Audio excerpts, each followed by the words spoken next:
Yo, what's good, everyone? Welcome to the Lunch Table podcast. I'm the Loaf King, and I'm here with my squad, Magic LunchBox.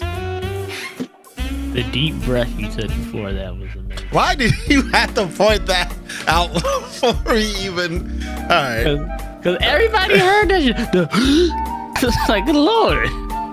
You can breathe while you're talking. It's okay. The amazing Christian man. Here. Sound a little far away, but okay. And Kadrebandit. What is happening? Hello, everybody, and everybody, hello. Thank you for a normal response. We can definitely hear your alarm/phone call in the background too. Don't. However's that shit was going on. I can't hear you. Don't. I heard it when the Loaf King was talking. Well, we're fresh off the hype train from SummerGamefest and those directs that happened from PlayStation, Xbox, and Nintendo. And I guess if we do want to count it also, I forgot to include Ubisoft. How could you ever forget Ubisoft? And we're planning to share our thoughts on for this podcast on our faves, maybe some games that we disagree with actually being good, or whatever thoughts necessarily came to head. And before we start this, as always, I want to ask, how's everyone doing? What did you eat today? Let's start off with Magic. Pizza, pepperoni pizza, or roast beef, chicken. I was just pizza. I was about to say, freaking Patrick up in here. Damn, Patrick. like shit. Roast beef, chicken, and pizza. Roast No, I mean beef, just this chicken, morning. pizza. Roast beef, chicken, pizza. No, I'm in today. Roast beef, chicken, and Pizza. No, Pat, I was talking about just this morning. Oh, roast Roast beef, beef, chicken, and pizza. Like, Yeah. damn. And overall, you good? You been good today? absolutely. All right, good to hear. How about you, Kadrebandit? Great talk. Today was a good day. I actually slept in extremely late because the nigga was up until damn near 7 o'clock in the morning playing Elden Ring. So, you know how we do. But I only had some tuna macaroni and a couple of breakfast sausages today. You had macaroni salad? Yeah, tuna macaroni. My dad made it for the first time, so he was like, he wanted me to try it. Oh, because I held the first time. Because I was definitely going to ask how y'all make it. How do you and your pops make it? Because my family's Come on, so that shit was crazy. my family, my father's side of the family is known for shit like that. So that's why. Your father's side of the family is known for tuna macaroni. Yes. That's just a wild thing to be known for. Aggressive. Yes. Actually. You were so aggressive about that. Like, niggas can't be known for that. That's just a wild thing to be done. Yeah, we known for our tuna macaroni around here. Yeah. Like, listen, I'll tell you what. Yeah, I mean, I'll tell you what. When you come up to I don't want tuna macaroni. you're gonna try some tuna macaroni. Now this is what's gonna happen now. Like, I don't think you have a choice anymore. I have to let you try it. I don't consent. I have to stare at you. I have to stare at you while you eat it too, just so I can see. I definitely don't consent. This is really good. Wow, Christian. Like you gonna eat that, homie. Like, yeah, like it's that good, yo. Like, that's just wild. Oh, they're the trots. Who? The tuna macaroni trots. Oh. No. Well, it's Neil. But that's cool. It's Neil. But that's okay too. I mean, I have to change your name in my phone to Tuna Macaroni Trot. Tuna macaroni trot. Oh my fucking god! Wow. It's wild. Hey yo. See, now you definitely gotta try it. You can't just have it on there and then not try the tuna macaroni. The macaroni, you can't do that. Now you have to try it. Oh my god, calm down. As a matter of fact, your birthday's coming up. There you go. We got to break some for your birthday. Now I understand what I have to do now. Like that's just a mission for me now. Lord. All right. No cheese in it. There's no cheese, so don't worry. No cheese. There better not be. No cheese. Maybe I was assuming that's why Joe didn't want to try it. There's no cheese, you know. Well, Christian, no. When in your life, in life in general, to your knowledge of anybody's life, has anybody put fucking cheese into the macaroni? You tell me right now, and they will be dead by tomorrow. Man, okay, so let's see. So 8th grade, right? I went to my friend's barbecue. I regret this. Yeah. So I went to my friend's barbecue, right? It's like July-ish. And you know, everything was cool, you know. So the food, to my knowledge, looked presentable, right? So I was like, oh, so, okay, that looks interesting. Crazy. That's crazy. That's crazy. Yeah, it's like the chicken looked cool. The chicken looked decent. You know, food to my knowledge. You know, they had some ribs and stuff like that. And then I glanced over to the table, right? And I saw something that just. Now I want to tell you this, that the only reason why I said that, to my knowledge, because the only thing that stuck out to me really was the macaroni salad and the potato salad, which both of them looked absolutely horrible, right? So, yes, macaroni salad. The macaroni salad looked horrible. The potato salad looked horrible, based upon the fact that they put apples and raisins in that shit. Disgusting. So, yeah, there was cheese in that shit. There's cheese and tuna, macaroni, and I think tomatoes. Yeah, tomatoes. Yeah, disgusting. Absolutely disgusting. I thought it was macaroni and cheese. I thought it was just some macaroni and cheese shit. No, no. This is supposed to be the tuna macaroni salad. I was turned off immediately from that. Yes, I was very hurt. In general, I tend to not be a fan of that stuff, so I was very hurt. So that's what I'm saying. Crazy. Oh, tuna mac is delicious, man. What? I'm fine with tuna on its own. I can respect that. Yeah.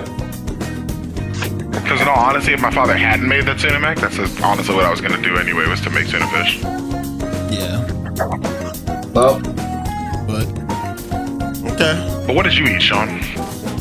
Well, since Christian was talking that whole time, we didn't get the chance to hear how his day was and what he ate. Oh, yeah, there's that too. So my day was good. Woke up at 4 a.m. for whatever reason. Couldn't sleep, so I was just... Were you hot? Yep. No, I wasn't hot. I was actually very comfortable. I just woke up at 4 a.m. So I was just on YouTube, just looking at random stop motions. A couple of videos. Went back to sleep. Woke up at 11. Woke up at 6, then 11. Had waffles and turkey sausage. Went back to sleep. Yeah. Woke up again. Had a bowl of cereal. Was setting stuff up for like little photography thing I was doing. Changed my mind. I was just like, forget about it. And then I got hungry again around like 1. Went to get some Five Guys, and I was very satisfied. And I watched Keegan Ashura. It's an awesome show. And that's it. That's all I did. I guess since he brought it up, he asked, "How was your day?" Not name everything you did in your goddamn day. Oh. I was just gonna let him do it. You seem to be. I thought, how was your day? And I thought that kind of lined up. I thought you wanted to know about my day, so I just said, "Hey, that's what I did." Thank you for the information, amazing Christian man. Sure, I guess since he brought it up, I might as well just throw this in there. We did also watch the Baki versus Ashura, Ken Ashura. Ken Ashura, yes. Movie. I guess it counts. Yeah. It was like an OVA. That was. It was OVA. Yeah. Wasn't bad. Yeah, it wasn't bad. It was decent. felt like both sides couldn't really like build off of each other too much to what capitalizes towards each of their shows. But overall, I enjoyed it for what it was. I mean, fuck the overall. Who won? Neither. There was no winner. Yeah. I think Baki still would have won the way So- things were looking. Yeah, I can tell you. So Hanayama and Sao Pang fought in the first match. Hanayama won. Jack and Ryan Kure fought in the second match. Sure. Neither one of them like admitted defeat or was stopped fighting. But everyone's like, nah, nigga, Jack, you lost. So he's like, whatever. Yeah. Jack always be losing, man. Jack was like, whatever, nigga. Now, can you say always be losing? Not every time, but like for the majority, it seems like he'd be losing. I don't think that was a real L that he took that time, but you know. But like Whatever. the thing is, Jack won't stop until he actually like dies. That's like his whole thing. Until somebody like actually says something to him to be like, no, you lost.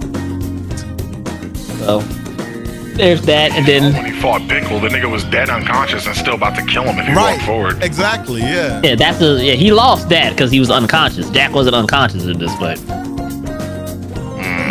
Gotcha. Me personally, I think the nigga like Kazuya Mishima should have fought him, but that's And then the final fight was Baki and Oma. They were each about to really get into their deep bag, their ultimate moves, fighting, and then Yujiro came in there and fucked all that up. Yeah. But And True. yep, and then Kurosai from Oma came and stopped Yujiro from fucking everything up.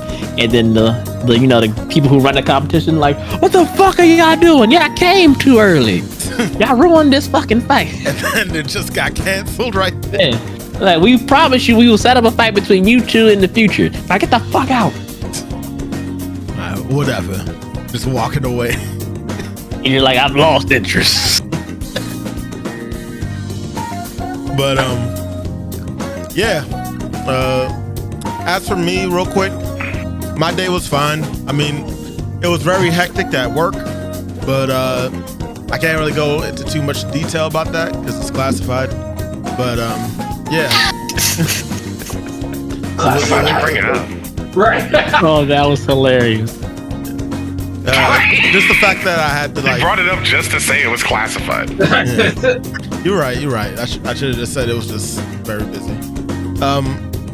And the rest of my day was chill for the most part. I ended up going to get a chicken California sandwich from Charlie's. A chicken California sandwich. Please describe the details of that sandwich. It's chicken and it's from California. I don't know what the problem is. Californians. What makes it California? I think it's kind of like Pretty a. expensive. Does it have smog on it? It's Probably- expensive. It's probably fresh out of Santa Barbara, bro. All it Probably has on vegan. it. All it has on it is provolone, bacon, and chicken. I mean, and ranch. Alright, I got nothing left. I don't know why. Yeah. That just sounds like a chicken bacon ranch. I couldn't tell you either. That's what the sandwich is called. But I figured you could, and you ordered it. I mean, I didn't buy it for the name. I just bought for what's on it. But yeah, that was my food for today. So before that, I had Food for thought. some cereal, but otherwise, yeah, that was it. I want some damn cereal. I Go buy some then. Go to Moreland's. Do they have cereal in Moreland's? Go to Moreland's. Yeah. They do. They do like the small ones in those little No, plastic. like it's a full shop. Ah, But okay. I can get cereal and milk there. It's gonna be more expensive. I'm not It's just wild to have a place that has cereal, milk, and stuff, and then hey, there's liquor right over here too. Yeah. Yeah, liquor, blunts. Works. That did not hit me. Bullshit. Oh, fake product. No, he's a. Oh, in case you ever hear any exclamations coming from the chat, Elden Ring is happening. As you all know, Shadow of the Erdtree is out. Elden Ring is in full bloom once again. That's sometimes what you'll be hearing. You hear like, that didn't hit me. What the fuck is that? Bullshit. All Elden Ring related. And we'll dive into pure rage. And we'll do a discussion on that after we get through the first 3 topics we have on the thing. Because I actually do want impressions on at least what we've seen so far. And, the other side of people complaining about certain things of it. So, yeah, we'll dive into that later on. But it's like, I understand. Yeah. I'll get started. It'll be a rant. Yeah, I know. That's why I saved that for last. But all right. So let's go ahead and hop into today's topics. Like I said, we're focusing mainly on what was shown during the week of SummerGamefest, as well as directs shown afterwards. So let's go in order. We're gonna start off with PlayStation's state of play.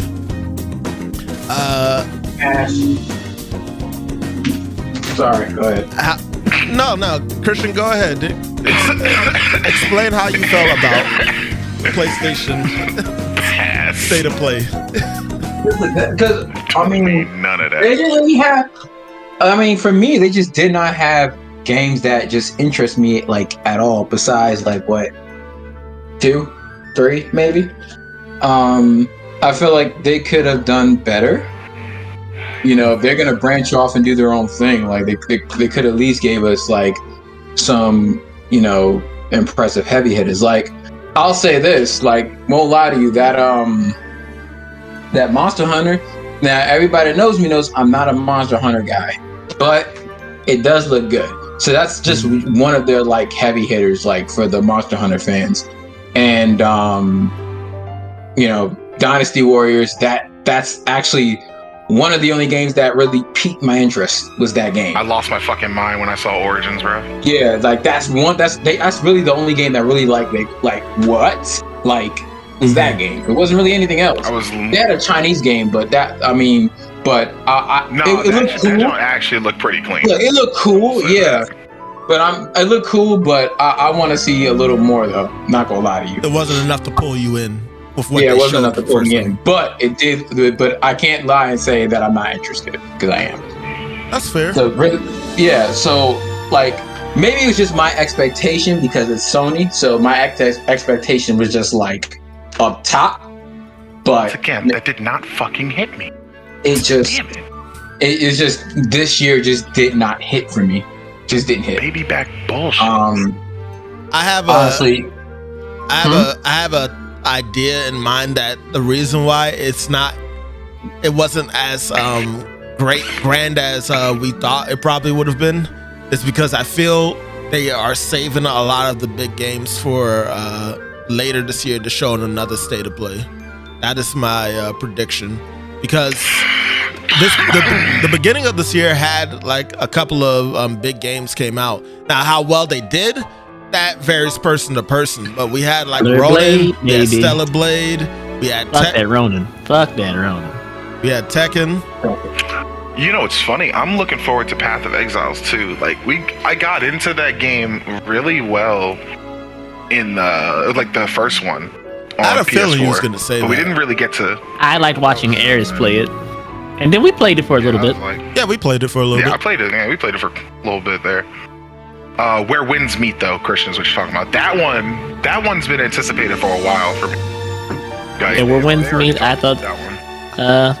Like Joey said, for me it was Origins all the way. I was like, my God, this shit looks so clean. New weapons, all new, like the same. It's gonna be the same story, but but having an original story outside of like a created character that just follows script is what I'm looking forward to. Also, of course, with Elden Ring nature, the Souls-like Ballad of Ontaria, when you got the little girl on your back. Yeah, That shit looked. I was like, okay, let me see. I saw the Archer and I got hyped. Bioshock. It's giving Bioshock RPG. What? Battle of the Montari. Oh, please don't tell me that. Speaking of that, I'm still waiting on Juice to come out talking about Bioshock. Yeah, oh shit! Surprised we haven't heard anything about that through any of the showcases this month. So that was a surprise. Well, maybe not. Didn't they show something not too long ago? Recently?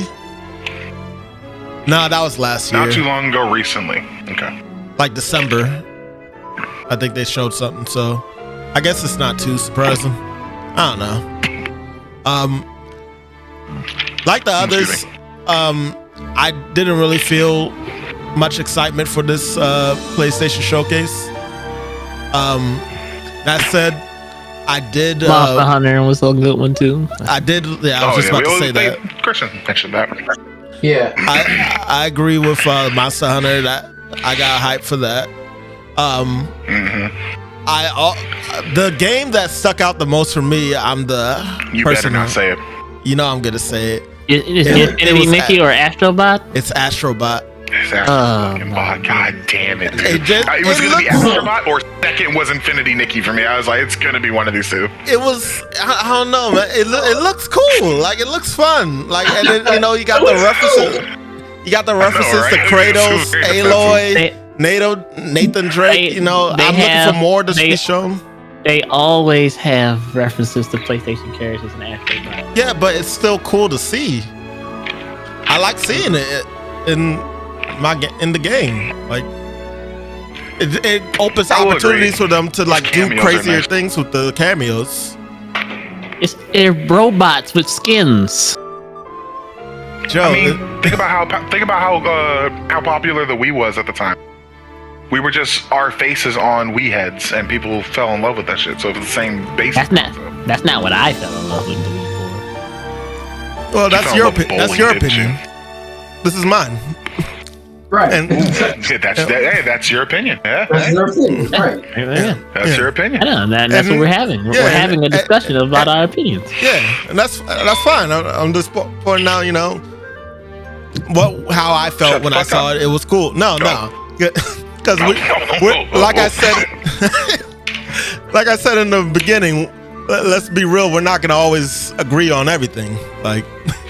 That's fine, and that's what makes this podcast interesting, because you get different opinions from each side. But different minds. Jack be in, so we have a token stupid person here. Bazinga. But I think we can all agree on one thing. Concord was not something people wanted to see at the beginning. The market is very oversaturated with team shooters. Yeah. So I get it. Shooting is a very popular genre, but how many different versions of a 3v3, 5v5 team shooter can we have? There's too many people trying to create their own Call of Duty. Yeah. And it kind of ain't working. Their Call of Duties, their Valorants, their just all of it, man. And honestly, most people just buy Call of Duty because of the name Call of Duty. Yeah, it's a household name. When you think of shooters, what's your first thought is going to be one of two things. It's going to be Call of Duty or it's going to be Battlefield. Facts. But just to name a few games that also was there real quick. Everybody's like, oh my God, it's going back to Modern Warfare 2. I'm like, my God, you were 2 in Modern Warfare 2 came out. You did not play it. My nigga, you were 2. You did not play. That's what my little brother did. I was like, no, you was 2. You didn't play it. Nigga, what you know about that? You got no memories. While your boy went pee. What you know about that? What you know about one person holding a crawler so that you can do the entire Easter egg? What you know about Rust? Boy, fuck all that extra. What you know about we had beef? Meet me in the street. Meet me at Rust. And on my mother, if you let me throw a knife over the thing as soon as we started and kill you, you were never hearing the end of it at school. Yeah, that really was the worst when someone threw a knife. And that shit hit you at the beginning. And you got killed. You got kill cammed. You watched that shit like from the beginning of the match. Like, nah. Instantly hacking. That nigga's hacking. I don't care. We also got a port of God of War Ragnarok to PC. Marvel Rivals is almost out. So I'm supposed to be coming, I think, within the next 2 months. Currently, right now that we're recording this, it's June. So, yeah. I'm personally really interested in it, even though it's probably going to be like another Overwatch for real. But that's what I was thinking. I was going to ask y'all, since y'all played Overwatch, but how you thought that was going to go. I guess it really is just the characters, I guess, that's pulling me in, sad to say. But I've looked at the gameplay too, and it looks fun. We'll see if it actually is when it comes out. It's just the characters for me. It's Marvel, so I can understand that. A lot of games are just off of the character. Yeah. Silent Hill 2 is getting a remake. We already knew this, but they actually showed like full gameplay and cutscenes and stuff. I'm interested in it, but at the same time, I feel like it's kind of losing a little bit of what made Silent Hill more interesting as a horror game. It wasn't necessarily the thriller aspects. It was more so it kind of messed with your psyche in some ways with how the characters. I was trying to figure out what the fuck you were talking about, and yeah, I agree with that. It was more of a psychological thriller than it was like a horror game. Yeah, exactly. Like it right now, to me, it feels like it's kind of pulling off of Resident Evil 4, where it's trying to make itself more action based. And I know a couple of people will probably like that, but that's not necessarily what I played Silent Hill for.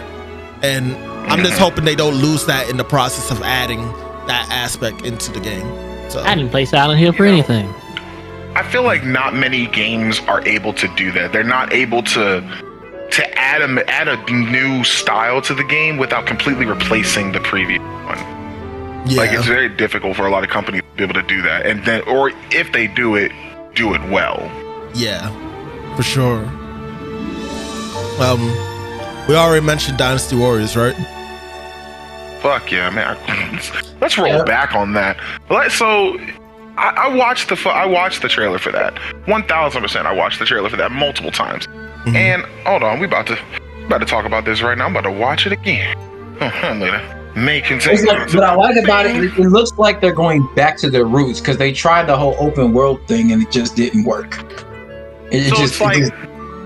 Again, it's one of those things where they could have done it well.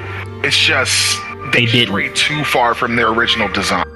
If they kept their original design and then done the open same fashion, it'd have been great.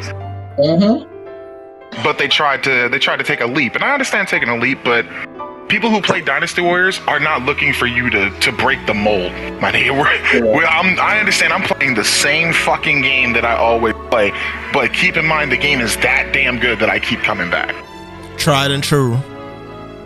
And this one I like more because it actually adds like an officer aspect to it, like the fact that you can control units now, and it makes it really a lot more real to me in fighting in the conquest. And that's what I like. I want to actually feel like I'm in there. Does this look like a original character? The main character they keep showing?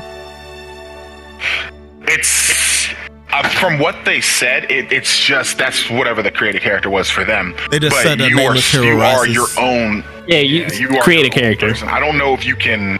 Yeah, okay. So if you can't create a character, I was like, if you can't create a character and they put a person in there, that's fine too, because I'm used to that. If I want to play with somebody specific, I have to play their line. So if they were going to do an original storyline character, I was fully down with that. But if it's customizable, I'm cool with that too. I love the customization of Dynasty Warriors. Like, Dynasty Warriors has never disappointed me as far as customization, especially with their Empires game. Everything has been spot on for me. Empires is absolutely my favorite. Yeah, that's my favorite game style for Dynasty Warriors. And I'm calling it right now. They're gonna come out with an Empires version of that game, guaranteed.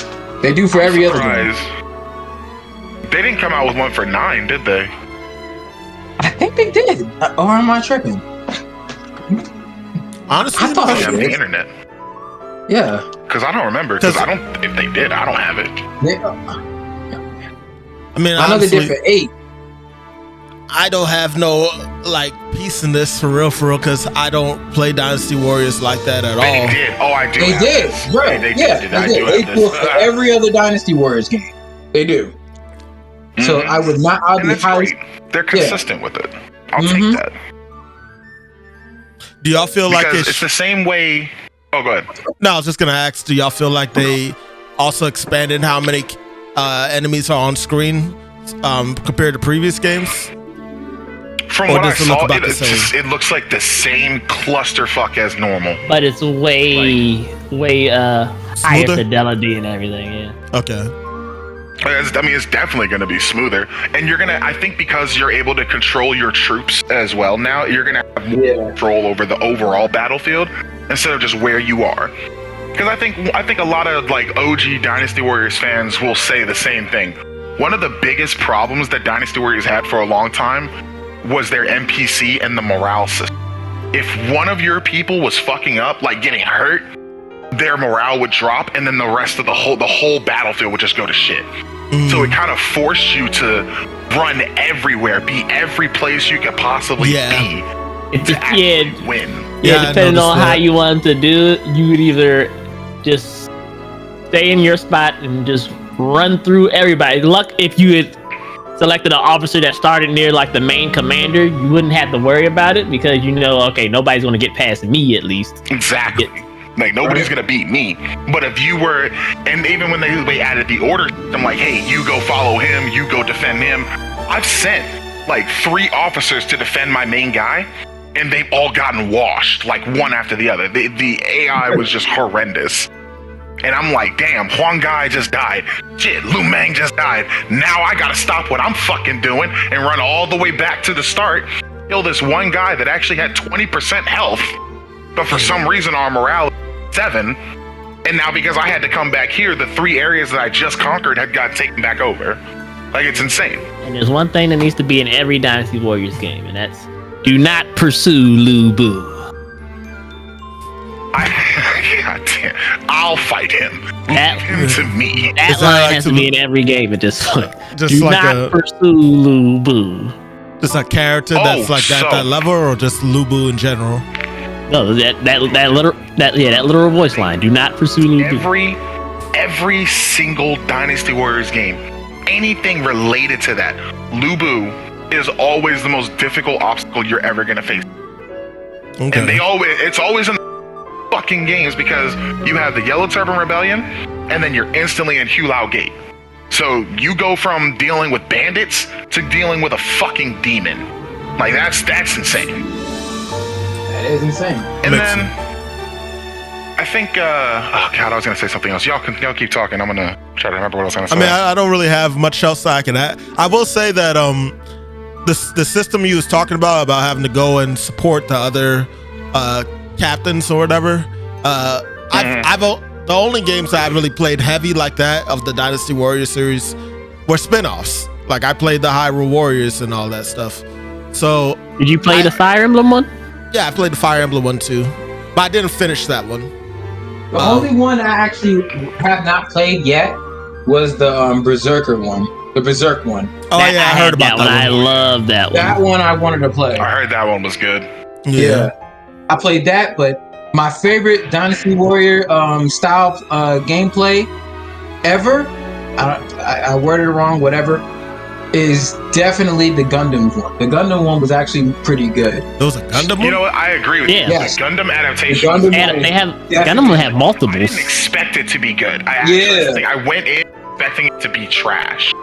And it was really up, and it definitely exceeded expectations. Mm-hmm.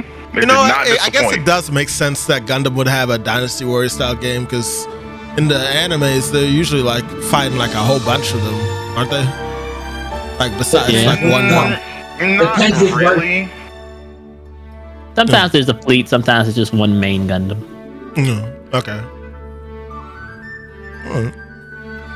I mean, But yeah, glad that y'all got another Dynasty Warriors coming back. I hope that it lives up to expectations. I mean, it literally is saying the origins. It's trying to go back to, what worked in the past for the most part, for the sounds of that and what I see. And it looks very polished. We already spoke on Path of Exiles 2. Don't know if it's something that we would really necessarily get, but I mean, it looked all right. Until Dawn Remastered did not need to come out at all. Nah, not at all. It doesn't even look any different from the original that came out. Some people say it actually looks a little worse. That's insane, because I don't think you could have made that game look worse, to be honest. Yeah. It's crazy. But I won't waste my breath on that. Yeah. Cadre already spoke on Where the Winds Meet. I won't waste my breath on that. Like, ugh. I'm not gonna lie to you. I kind of forgot this game was even coming out, like before this trailer came out. I'm assuming they did show. Meet? Yeah. Like, all right, they talked about it, but they talked about it extremely brief. Like, there was like a 2-minute cinematic gameplay trailer where he was like walking in the rain, and then he got attacked, and then they showed a little bit of the combat. I think that's what was like, oh, this looks pretty lit. Type situation. I think I was mixing it up with another game that's being made by another Chinese developer. I don't see many Chinese developed games is the thing, and that's what I'm like excited for, because I don't recall playing any Chinese based game. So I'm curious on how their combat system works, how the storyline's gonna go. It's a mystery in itself, and I want to see. That's the biggest thing, is the anticipation for me. Not so much the game itself. The gameplay looks great. The game itself looks fucking gorgeous so far. Oh yeah, definitely. It's a giant mystery wrapping it, so I want to see what's gonna happen. A little off topic, but Magic. I can't remember. Was Liza P made by a Chinese dev? No. No. I don't believe that was China. It was independent studio. It wasn't Chinese. I had to look that up actually. Because I was about to say, at least we got to experience one game that was, made by one of the devs. But I guess the first game we're going to experience really is going to be Wukong. I'm sure we played Chinese games before. We just didn't know it was Chinese. If I came, I think Shenmue. You're out to get a reference. I think Shenmue was created by Korea. That's a South Korea. NeoWiz Games, the game publisher in South Korea. The only Korean developing game I can think. The only game I can think of that was developed by Korea was, I think, Black Desert, right? Yeah, actually. You're right. Black Desert, yeah. So Liza P was definitely the better South Korean game. Okay. Yeah. The Korean games are like, games like that, Korean RPGs are ridiculously super. Actually, Stellar Blade is Korean too. Oh yeah, you're right. Did I play Stellar Blade? I don't remember. Oh, Stellar Blade is Korean, yes. I enjoyed that game too. So never mind. I guess we did experience a few. Now, we were talking about Chinese at first, though. We were. We completely drifted off topic. 1,000. Yeah. Okay. Well, looking forward to that game too. I like how everything looked, gameplay wise, and of course the cutscenes look beautiful. I say, if your game cinematically doesn't look good nowadays, already a -2. Right. Like, whatever your rating is, it's -2 if your game doesn't look good. Now that can definitely change if the quality of game is top tier.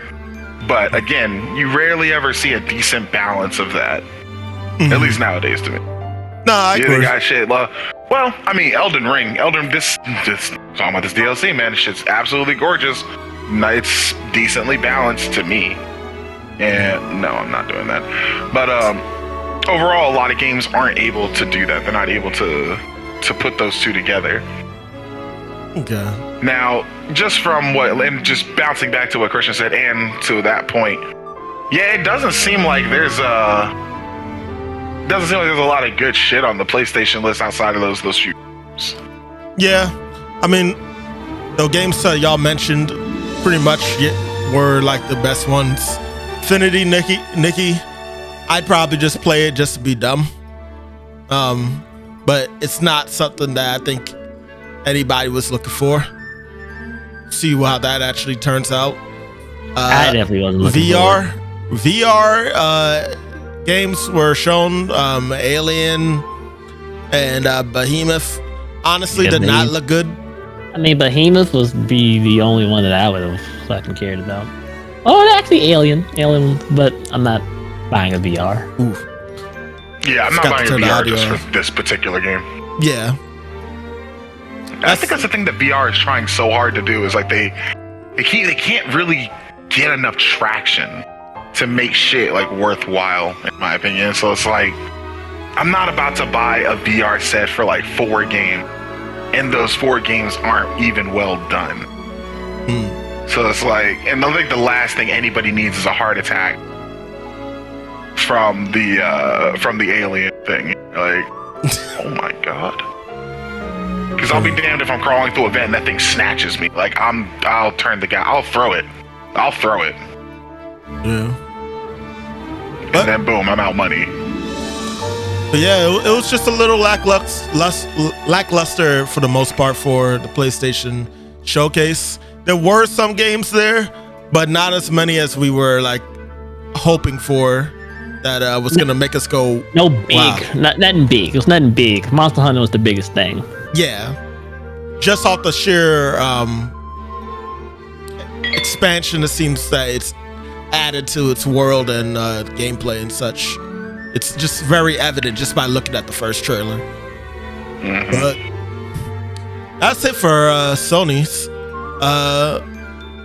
Let's go ahead and go over to the next thing that was shown off, which was the Summer Game Fest's showcase. I don't think there was too many games here for everybody either.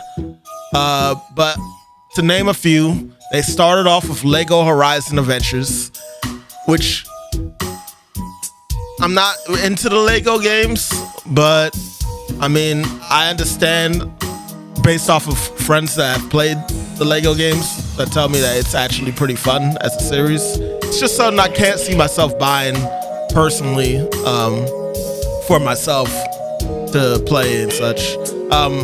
I feel like they did an overhaul to Aloy's character, which is very weird because she was honestly pretty boring for the most part. It is a Lego game. Yeah. It's set in their world, but they do whatever they want with the personality. Lego Batman is completely different from regular Batman. Yeah, but I felt like in the Star Wars ones, they kind of stayed in character for the most part, and then they had funny moments. Christian, they did not. Christian they said they silly did as fuck in that game. Yeah, I'm not all the Lego games are gonna have silly modes, but I'm talking about like in terms of like he said silly as fuck. They were silly as fuck. Don't fight it, Sean. Just walk away. No, I mean, so by that, that's completely different. Just by that, because Star Wars has a silly tone. I'm sorry. Just being honest. You're expressing your opinion, and that's fine.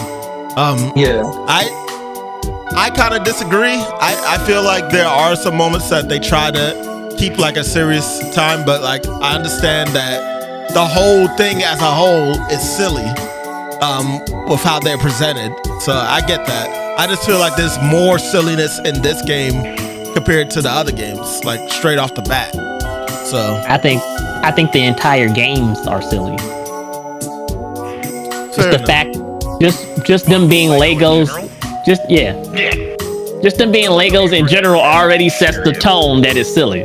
Just them being Legos in general. Never meant to be serious in any way, shape, or form. If anybody did take them that way, you're dumb. And I'm calling you out on it. Yeah. But yeah. Marvel Lego games. Another thing that people were trying to say was that fuck up, Christian. Lego Horizon is a plant a gaming plant, which is, I don't even know. People are just calling What the fuck is that plant supposed to now. mean?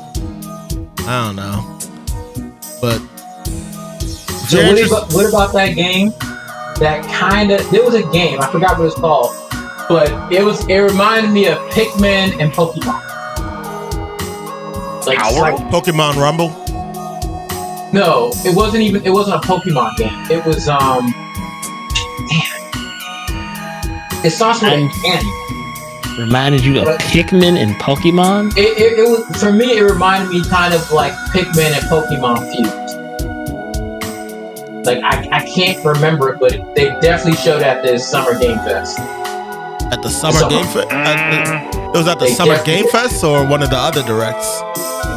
Either the Summer Game Fest or the other directs. Because the only game that I can think of that sounds like that is something that was shown at the Nintendo It was at direct. the Nintendo. Okay, so I take that back. All right, I thought they showed at the Summer Game. I mean, you might be right. I'm not entirely sure. But I guess when we go down the list, we can figure that out. All right, well, next on the list, Sean. Harry Potter I've been Quidditch wanting this. Championship. Man, give me a golden stitch. Man. What you talking about? I wanted this in the actual game, but, you know, I'll take it.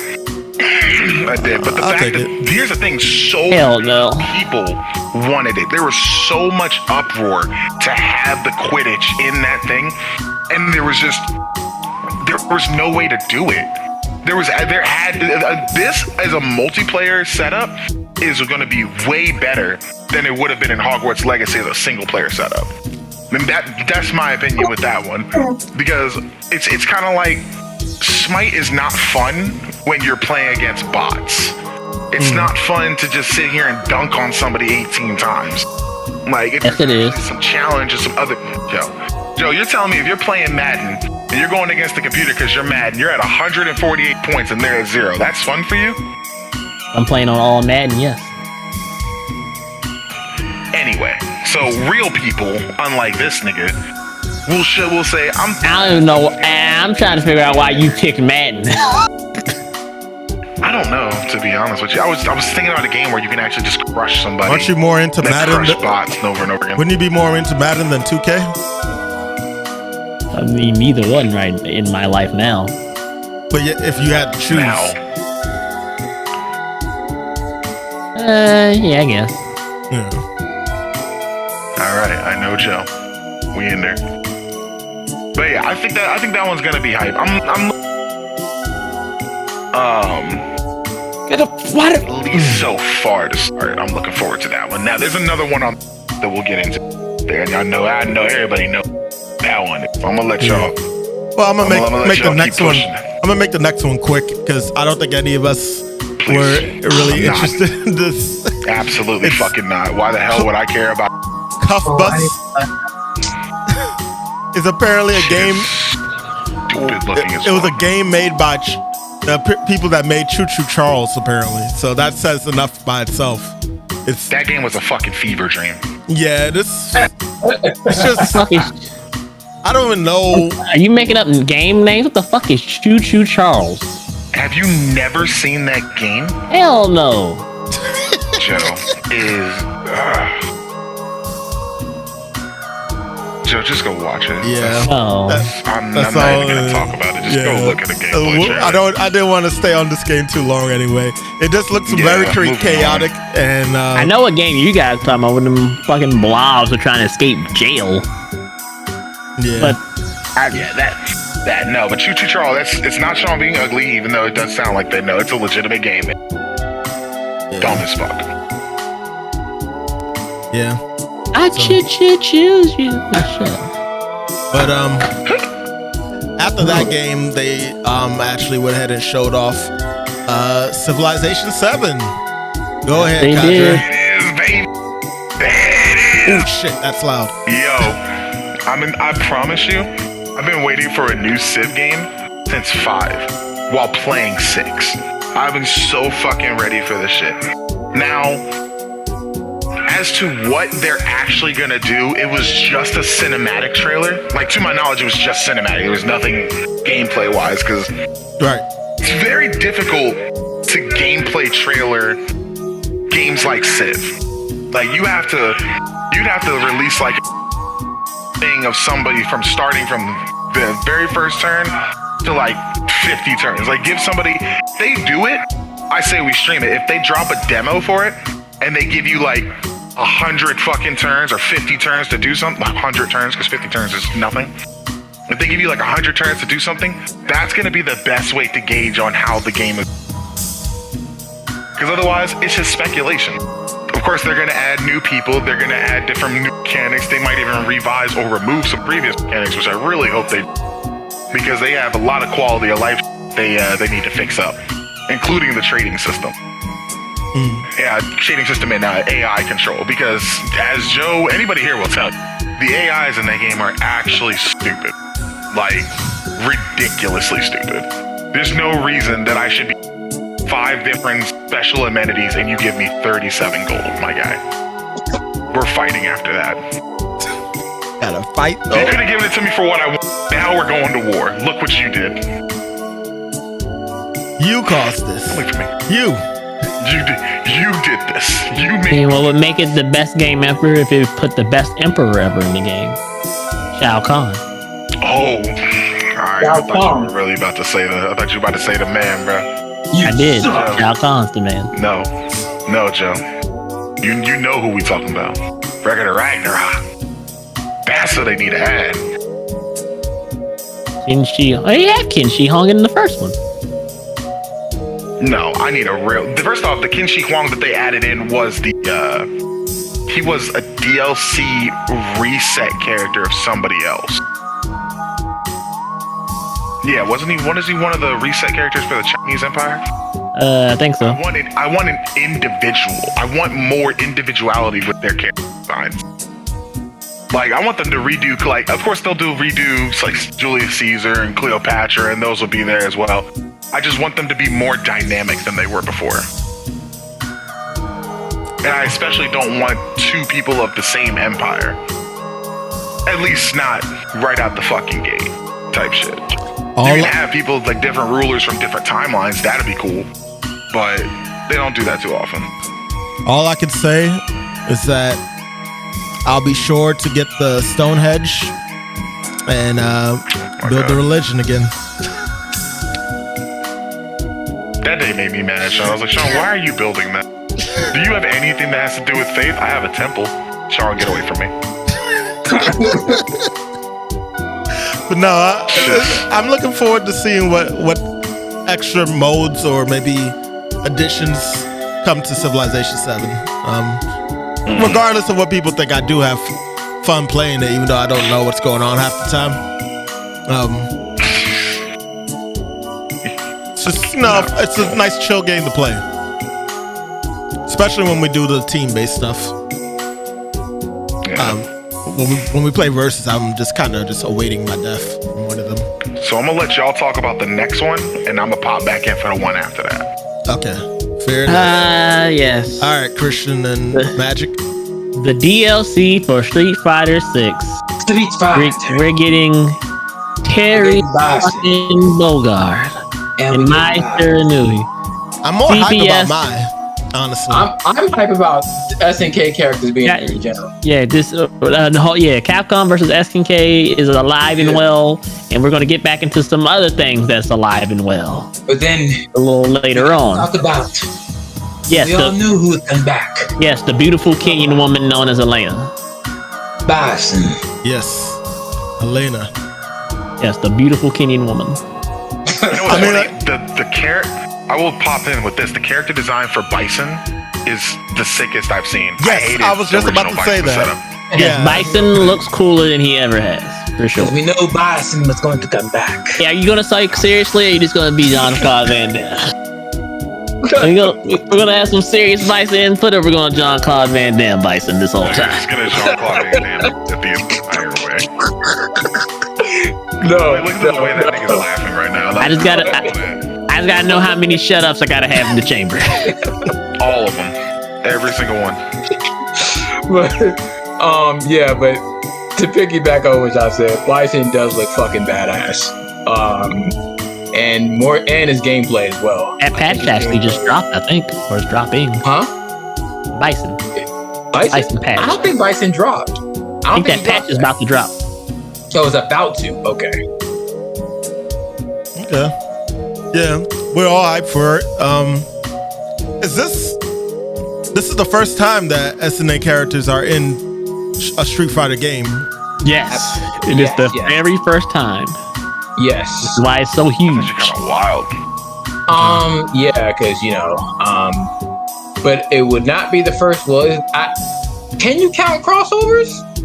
This is the first time that it's been in a mainline Street Fighter game. A mainline Street Fighter, but like, I don't think it's canon, right? It's not really canon. It's just. I think it's just a collaboration. Collaboration. They're gonna have their own. They're gonna have their own things in that story mode. Their own continuity, yeah. So it is canon. So it is canon. Just like Akuma's canon in Tekken, but it's a different Akuma. So educate me real quick. Street Fighter 3 Third Strike. What are those extra characters in that game? Are they part of Street Fighter, or are they from another What extra characters, Sean? There are no extra characters. Hold on, let me look up the character list. Y'all keep talking real quick. Because I don't know the characters by heart. Third Strike? There are no extra characters. I mean, there are multiple versions of that game, so which basically Third Strike are you talking about? Are you talking about Second Impact? No, Third Strike is the specific version. Okay, all right. So just literally Third Strike, yeah. There are no extra characters. There are no extra characters in that game. So all those characters are canon to Street Fighter. Gotcha. Absolutely. Every character that's in a mainline Street Fighter game is canon to Street Fighter. So Yang is canon.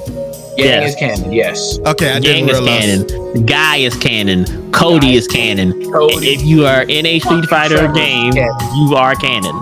Lei Feng. All right, gotcha. Yes. All right, I didn't realize. That's why I was asking. So this is for a question for me though, because I've been curious about this for years. As not stupid, as a failed project that game was, Street Fighter Cross Tekken. When you count that as being canon too, Joe, or no? That's a whole separate universe. Really a fail? That's a whole separate universe. Yeah, in a way, it was kind of a fail. That's funny because Street Fighter Cross Tekken I actually enjoyed. I liked it too. I mean, I enjoyed it too, but it failed. Like I'm not gonna sit up there and pretend that the project, it wasn't really like a hit. When it comes to that, I don't have the same input, so I'm going off. I'm gonna straight up really like right with that because I don't have that same setup for it. Because they were supposed to follow up with a Tekken Cross Street Fighter game, which Street Fighter characters would be in. Vice versa. Okay. Yeah, they were supposed to follow up with that, but they basically said fuck that project. And it's not that they said fuck the project. It's too hard to do. Because Street Fighter characters do wild shit, like jump off like Vega. Like how the fuck can you make Vega in Tekken when half the stages don't have no fucking walls? Like you can't just do a wall jump in Tekken. I mean, to be fair, some outlaw. You talking about in terms of gameplay, not like characters. Yes. Like, okay, yeah, I agree. Yeah, I mean, if they can have Raven like do some like freaking teleportation move, I don't see how that would be hard. But then again, I'm not a video game developer. It's not that far fetched, yeah. To me, I agree though. It's not that far fetched. A teleportation move, there's no wall for him to jump off of. He has a wall jump and there's no wall. They could have him go off screen for a second and come back. That would be ridiculous in a Tekken game. I mean, they do it in the other game. It's essentially the same as they don't do it in the other game. He just bouncing off of whatever. Yeah, kinda. Yeah, off a wall, but there's no wall in Tekken. Like the screen is like infinite. Oh, you're talking about like that's not every stage though. Exactly, but so he would have a move that's core to his character that he can't use on half the stages. What if they were to create specific stages for him to use? Exactly. Like it wouldn't necessarily minimize what he could do. It'd just be like, oh, Vega's better here than he is somewhere else. That would be a nightmare. Possible though. It's possible. They just have to be willing to put in the effort. That's what I'm saying. It would be a nightmare. Yeah. I think honestly they'd be more willing to balance it that way if they were to try it than anything else. But or they could just if you guys are the voice of the community, then people aren't going to expect them to do well with it, which is why they might have just scrapped it in the first place. Like it's highly anticipated. Like people would buy it whether it was good, bad, or indifferent. Like I would buy it whether it was trash or not. Do you feel That's how I feel with Assassin's Creed. What'd you say, Christian? Do you still have the game, Street Fighter Cross Tekken? Nah, I let somebody borrow it, and I don't even know. I don't remember who the nigga I let borrow it. What's that nigga that you worked with? That you game shared with? Steven? Nah, it wasn't him. You sure? Because you had a physical copy of that. Yeah, it wasn't him. He doesn't play fighting games. I had a physical copy too, and I don't know where it is. Yeah, I don't know what the fuck happened to it. But okay. But yeah, we're getting those characters in the game, and it's a great start. Is this the whole character for the season? Season 2, I believe it is. Yes. Huh. Okay. Tyson, Terry, Alina, and Mai. So next, You're really new. So you think they're gonna go left to right? Like I have like the little thing. Yes, up. I believe they are going left to right. Okay, so Terry's next, and then it'll be Elena, and then finally Mai. Oh, so they're dropping those people individually, not as like a pack. So you can buy them as a pack, but they're not all coming out at the same time. I don't know if they're dropping them as a pack. Okay. Yeah, I figured they would. You could buy them, and it's kind of like an expansion pass type thing. Like you buy it now, and you'll get the characters as they come out. Yeah. Or they were just gonna drop them all at one time. Nah, no. Only game that really does. Actually, none of them really do that. None of the fighting games really do that. Yeah, gotta be looking forward to these characters. Even Man Bison. Just for his character, just how he looks alone, that is enough to grab my interest. And I've been meaning to get back to Street Fighter 6 for a minute now too. So this is a perfect reason for me to pick up that game again. Next game, Dragon Ball Sparking Zero. Yeah. Boy. So they've been showing that forever, and every time they show it, it just gets better and better and more and more good news and more good news. I'm gonna let you know right now. I think this is one of those games, and I've been waiting to say this. We don't gotta say nothing about it. We just gonna throw hands when the time comes. Yeah. If this is experience, this ain't talk. I'm going to buy a controller specifically for the game. Controller. Yeah, this is about experience. I'm going to buy a controller specifically for the game. I'm 1,000% getting that correctly. Wait. I'm 1,000% What getting am I that missing? I already correctly. got a controller for the game, bro. I'm buying a controller that controller's use is only going to be for that game. Are we talking about this because of the struggle beam?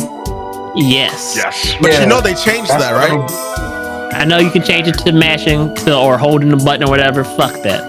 No, I want the analog stick. Because you can choose it. Prove that I'm better than whoever it is I'm about to whoop. Yeah, you can choose it. Destroy. Well, I gotta buy a new controller too Big then. brother was Big's brother. That's crazy. I was gonna say, I already got my. Yeah. I've been in need of buying a new PlayStation controller anyway. Yeah. So I can have a second one. I want them to come out with an orange controller. I'm still waiting for that. It might come out with it soon. Crazy. Yeah, I want an orange controller. I wouldn't even be surprised if they did like a co-release with the game. Like not that you get the game with it, but like they release it the same time as the game. But yeah, ain't much else really to say. I mean, I guess could y'all go into more detail about one thing of it, specifically the what if mode? Any of y'all like what if mode? Yes, Christian. That is another game I'm going to platinum. Woo! The what if mode. Woo! Looks cool. Woo! Can you explain it?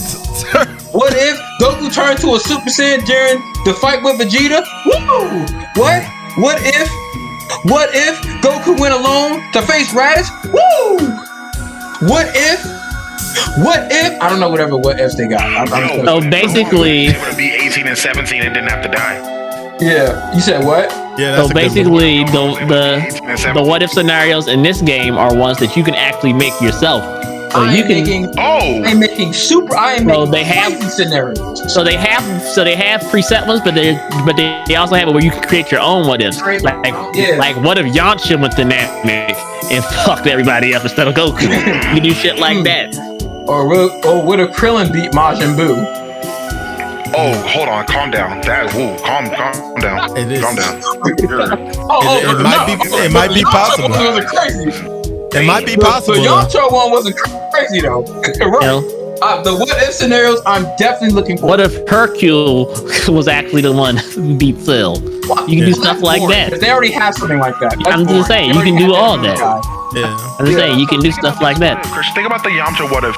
All right, so everybody follows the podcast, who follows the stream, they know. I don't know what it is in my book. I fucks with Yamcha.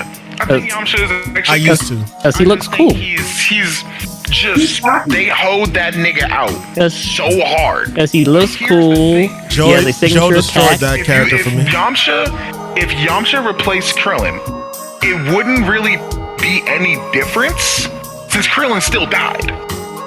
But if Yamcha went there and fought and beat the Ginyu Force, and then Goku showed up, you understand that they would have skipped a whole menagerie of bullshit. But we wouldn't have been able to see what Goku was able to do.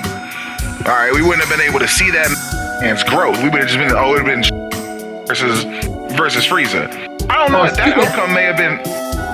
Ooh, now you said that. What if Goku showed up too early to Namek? What do you mean too early?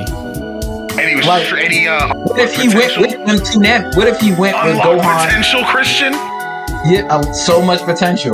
If he went, my if he would have went, I don't think if he would have went with them early, like if he never got injured in that battle with Vegeta, right? What if he went to Namek with Gohan and Krillin and Bulma? Yeah, they went early. Yeah, Yamcha, they went earlier than they should. Well, Goku was just with them. I wouldn't say go early. Well, yeah, go early because Goku went to Namek later. So yeah, early. Yeah, I know what you're saying. I think that'd been kind of dope. Because honestly, I kind of want to see what the Chief Namekian would have been able to actually do with that man. Like Exactly. Said, like Goku's gonna Unlock full potential. But I think the whole thing with Goku is that he trained so hard that his potential is unlocked. He doesn't have anything to bring out of him. He's trained that At much. the time, though, Gohan was training just as hard, though. Like specifically, Gohan was training just like as hard as Goku was. I don't think Goku want to do that because that's a shortcut, but it's just kind of fun to think about. True. To be fair, I don't think he would have known. Yeah. Because remember, Gohan and Krillin didn't know. They just blindly walked up to this blind nigga and let him put his hand on his head. He's like, what happened? But imagine if he had unlocked potential for Goku right there. Boom, instant Ultra Instinct. Yep. That's a technique. And you need potential To unlock No. if you're not training. Woo! Nigga, if you don't have potential in something, look, we're all about hard work and dedication here. But nah, nigga, somewhere down natural talent for something to be able to fully unlock a potential of a particular. Like if Goku and Krillin were taught the Kamehameha wave at the same time, right? Goku's Kamehameha wave is significantly better than Krillin's because Goku had a natural aspect for that because he was a Saiyan. So then my Got him. that's why, because he had that natural talent to do so, which is why he got stronger in those points. So if you give that man that natural talent and unlock that shit out the gate, for him to be able to use Ultra Instinct as a skill, for him to understand skill, maybe not even use, but unlocking the potential for me also makes you think, oh damn, what happens if I do this now? Because now he has the power to do that. He has the knowledge to pursue that. No, he doesn't. Well, He this, still didn't know what Ultra Instinct was or of it being a thing. well, it doesn't even Ultra matter Instinct anyway. is literally It doesn't even relying matter. on your body and your instincts to take over, so you don't think about fucking fight. Unlocking your full potential, your reflexes, your body is now at full capacity, is at max. So now you being able to do, would have been able to, if he didn't unlock it there, he would have been able to unlock it 10 times faster than he did. Once he learned about it. Prediction wise, by the time he turned into Super Saiyan 3 in the series, that right there is where he would have been at Ultra Instinct. I promise you, if he had unlocked potential right there on Namek, he would have gone to Super Saiyan 3 against Frieza. And then continued to train and eventually unlocked Ultra Instinct by the time he initially learned Super Saiyan 3. You can make that what if. That's the thing. Do it, the what if lets you make these happen. So anything is kind of possible. We don't know where the limitations necessarily are with this. All these theory crafts are going to go absolutely crazy. But people are going to go crazy with it for sure with this game, and I'm honestly kind of looking forward to that a little bit more. Than obviously the fun gameplay. But yeah, Dragon Ball Spark Zero. Zero. At the beginning, this ain't about talking. This is about experiencing. Right, and this all comes out October 11th. So stay tuned for that. I'll probably make some crazy ones too with Hercule. You're ugly. Thought you were gonna say with Pan. I'm not gonna lie to you. Yeah, maybe. Pam dilemma. Fatal Fury, City of Wolves. You got a trailer for that? I got nothing for this. The Legend of the fucking Wolf. Oh wait, this is a Chinese developer, isn't it? SNK? No, I don't think so. SNK? No.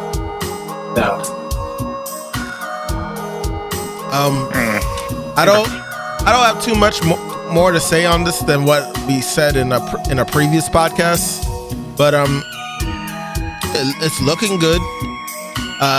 New characters they showed off be Janet Vox, the Reaper, looks pretty cool. Out of all the characters they shown so far, yeah. It's just nice to have SNK back.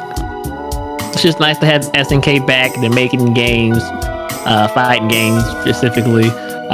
Samurai Showdown was the latest before this, and then the Capcom versus SNK Heroines thing. The SNK Heroines thing was good. It's just good to have them back. Correct me if I'm wrong. I think Fatal Fury is probably one of their most popular games, if I'm not mistaken. I could be wrong. Or maybe it's like Fatal Fury, Samurai Showdown, King of Fighters is the amalgamation of all of them. Yeah. I like that they added. King of Fighters is the amalgamation of all of them. I like that they added like a Mortal Kombat, cut the wood type of thing. Yeah, the Street Fighter, Mortal Kombat, little mini games they added. Yeah, nice touch. Yeah. It's just nice to have them back making games, like I said. Joe. Yeah. Amalgamation. That was your Webster word for the day, bro. That was top tier. Joe does have a very impressive.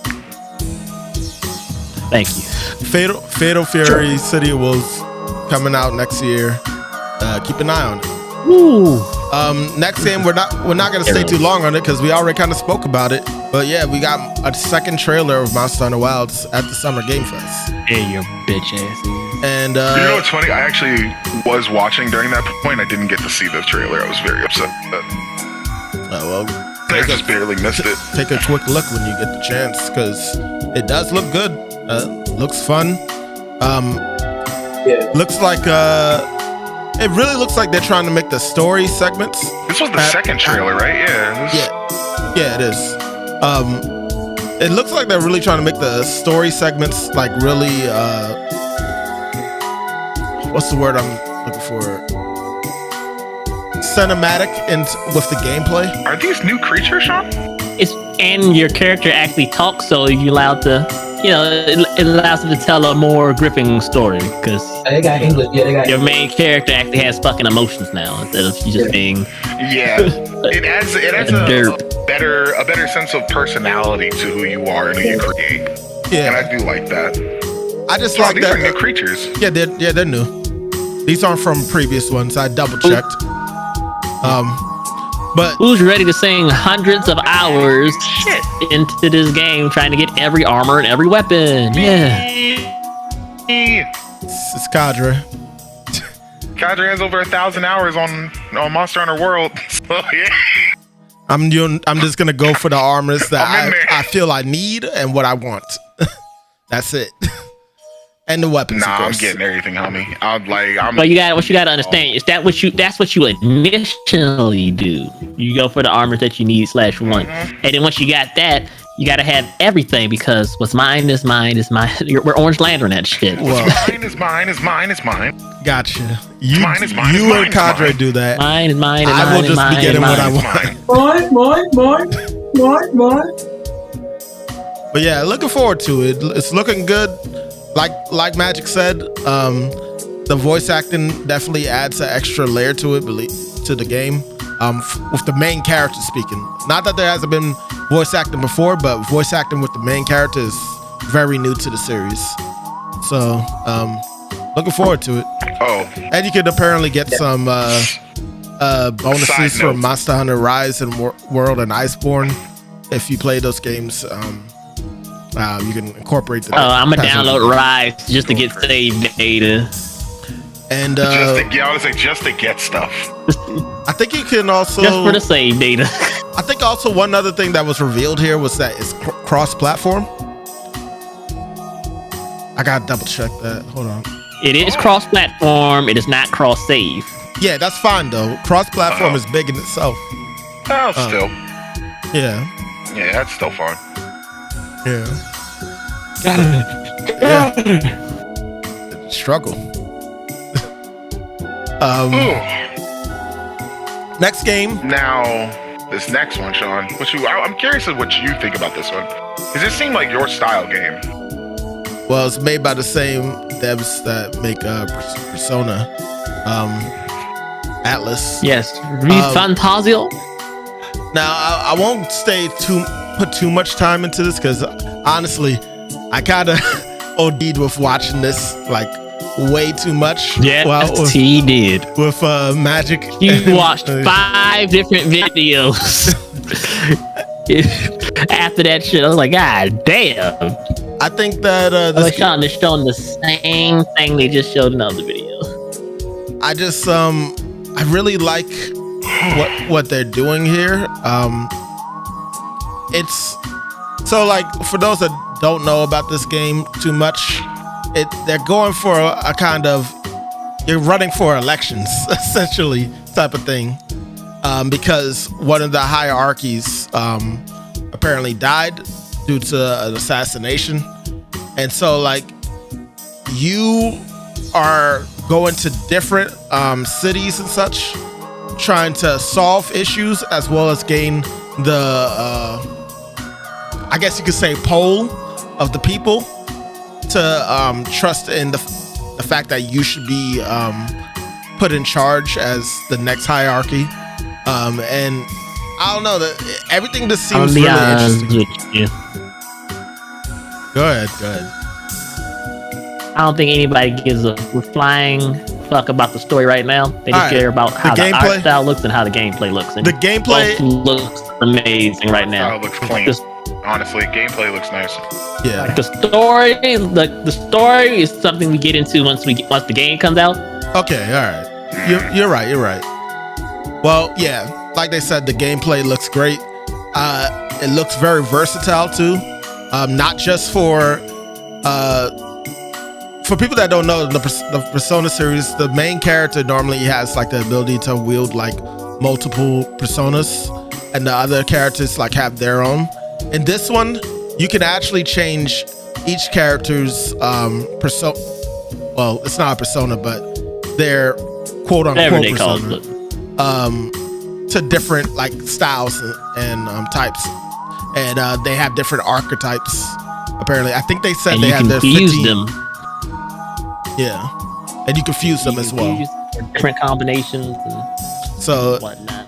Again, I feel like this might be one of the more versatile gameplay in terms of the quote unquote personas that you use and such. But yeah, looking forward to this game. I've been anticipating this one. This is probably one of my biggest. Now it's my second most anticipated RPG for the year. I'll reveal the first one later on. Oh Lord, I already know this. Later on. I think I'm lagging a little bit, guys. Hold on. Hold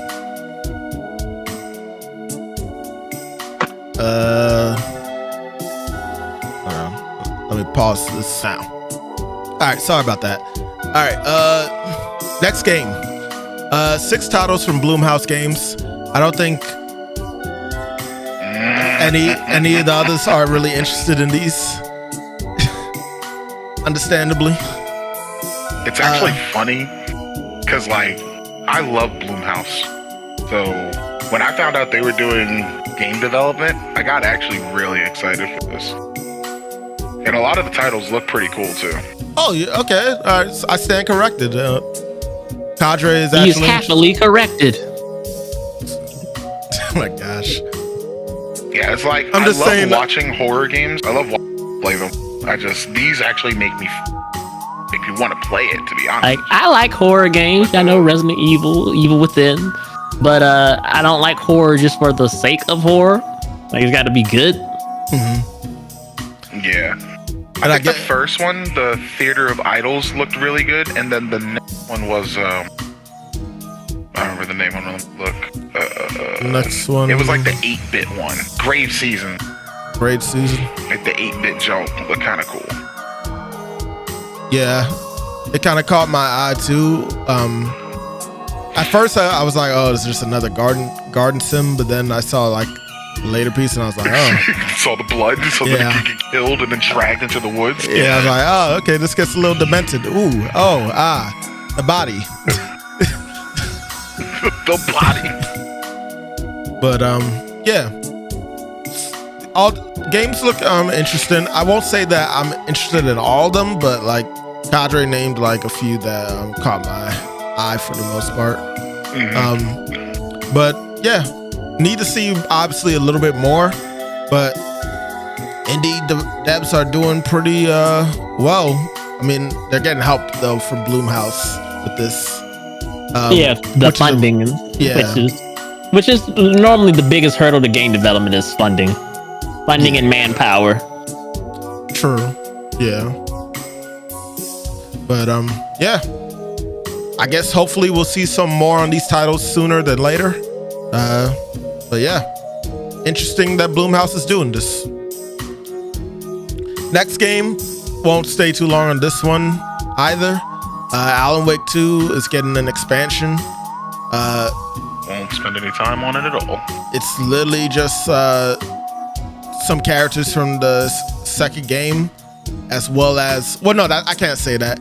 It seems like they're pulling characters from each of the I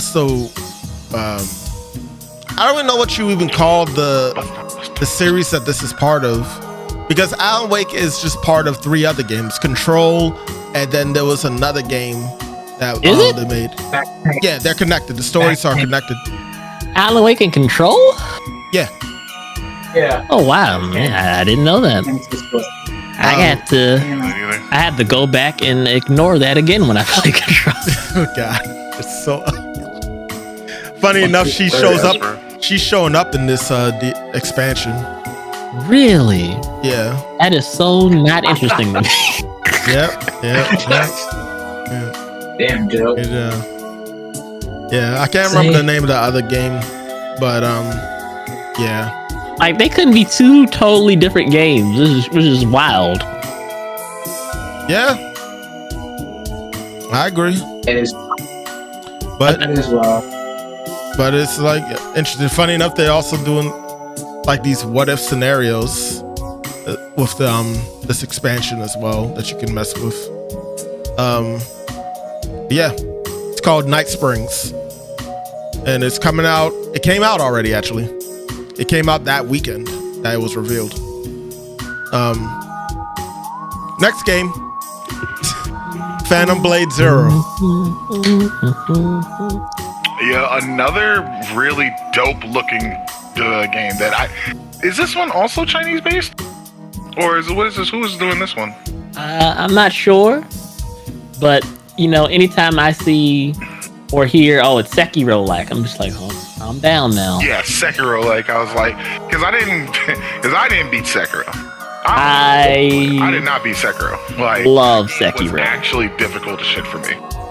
This one gives me more Ghost of Tsushima meets Prince of Persia type shit. I was thinking Ghost of Tsushima meets like Neo or something. Neo. That's like, in terms of the aesthetic, I'd give it Neo, but in terms of gameplay, I was thinking like Prince of Persia. But it definitely, I can see the Neo for it. When you're looking at the gameplay, you definitely feel Sekiro. Like, fluid movement, fantastic combos, parrying's fucking crazy. Like, holy shit, I can't act this fucking game. I'm trying to look up right now the developer S Games. Apparently nobody's really heard of them. I love that. If this is their first title, it's a China-based they came company. out fucking swinging.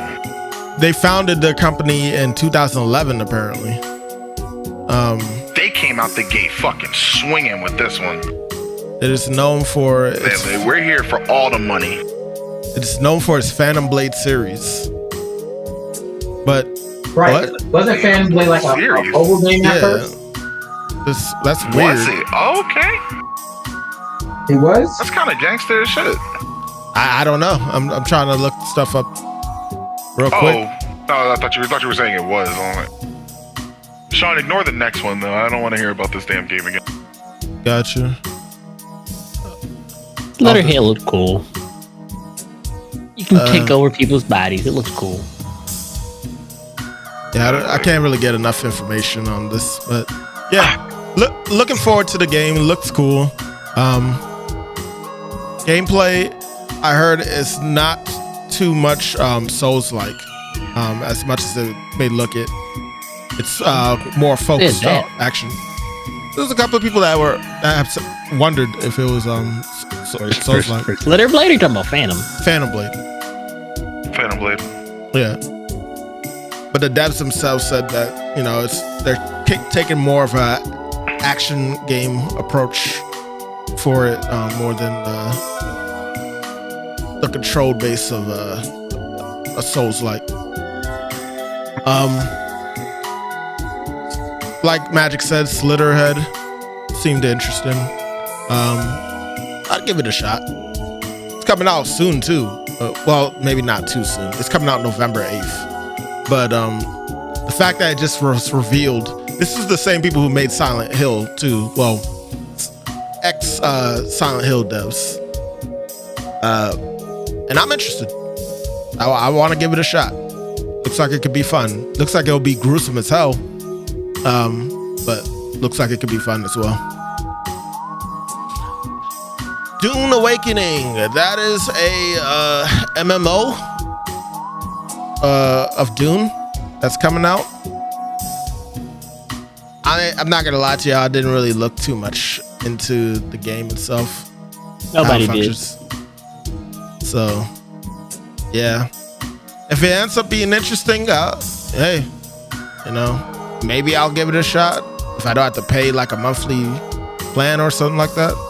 I don't even know if this is coming to like consoles or if it's only PC. But yeah, production looks good. I'll say that. And there's a wish list too for it. But yeah, that's all I have really to say on that. Next one is Mighty Morphin Power Rangers. Rita's Rewind. Now we know we got to play that. Yes, I love that they're using the Ninja Turtle Shredder's Revenge element and applying to this game. I love it. So maybe, just maybe that's why I want the game, because it looks cool to me. But yeah. I'm definitely looking forward to playing this game to see how it pans out. I usually enjoy I usually enjoy playing games like this with y'all.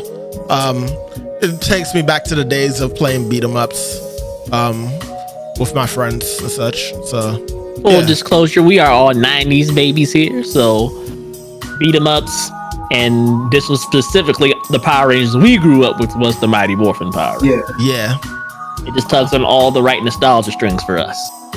it does. And they're throwing some little interesting segments, it looks like, in it that we're gonna be able to play. That aren't like your average beat 'em up.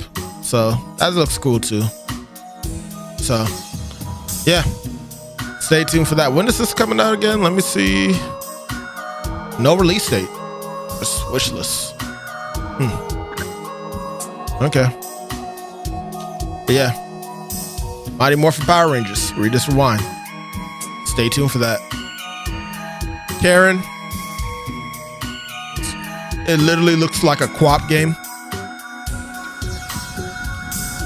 It's Like it was made by the people that made Fury.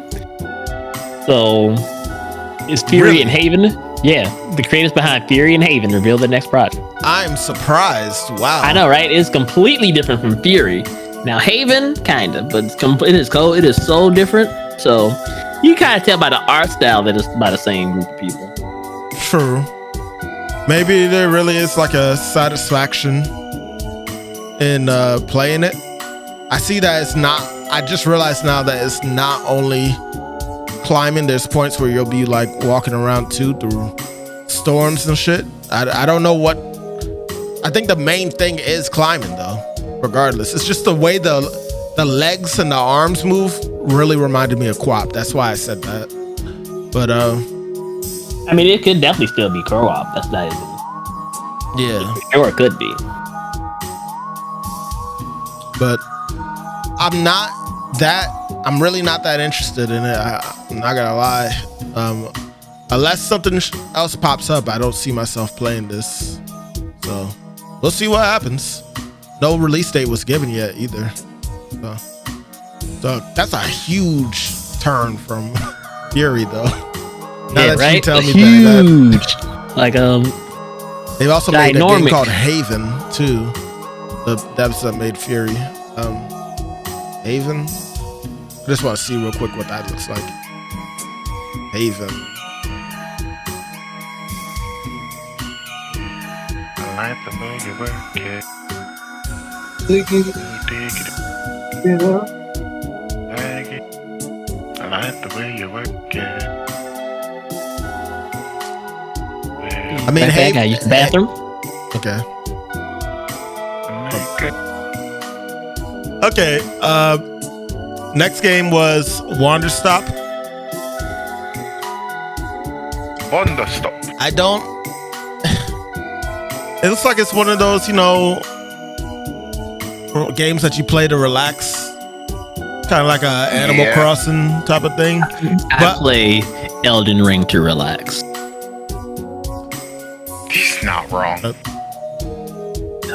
Everybody makes has this their game thing. just so far out of left field for me. Like it's just, I also don't like overly cutesy, overly cartoony ass games. Like I never got into Cuphead for that reason. Cuphead style would be something. Oh, Cuphead was. Cuphead itself, I would not. Nah, Cuphead was wild. Like it is.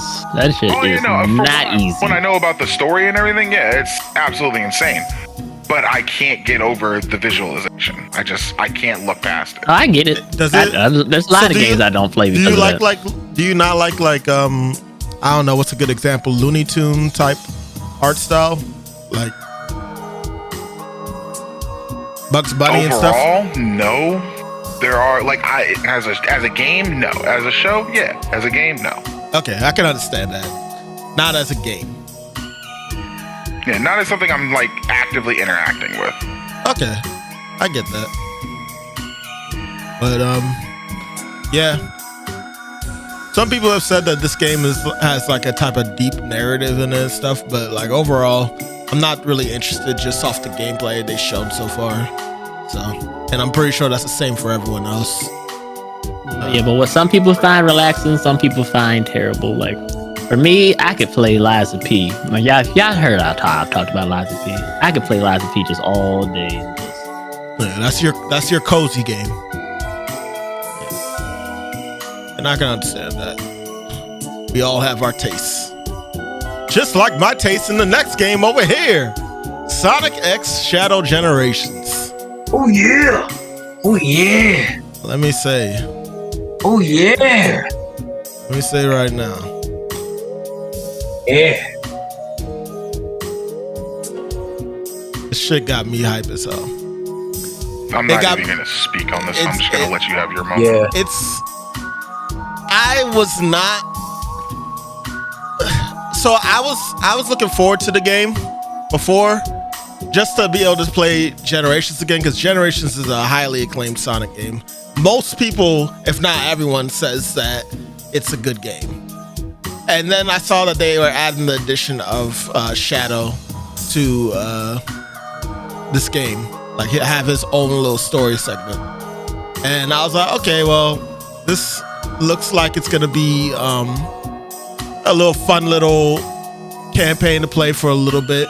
It's not gonna be too long, but the stuff that has been popping out and the gameplay that's been shown, I am 1,000% back on the hype train for this game. Like, I was looking forward to it. Now I'm hype.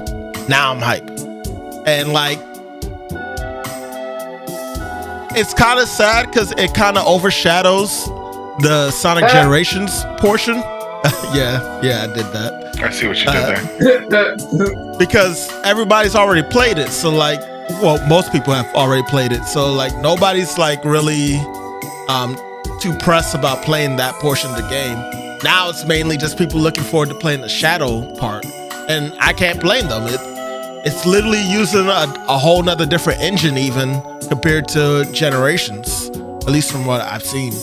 And yeah, we're getting like some skin, some extra lore. Like it's all the stuff that a Sonic fan I think in general would enjoy, as well as like some nice tight gameplay.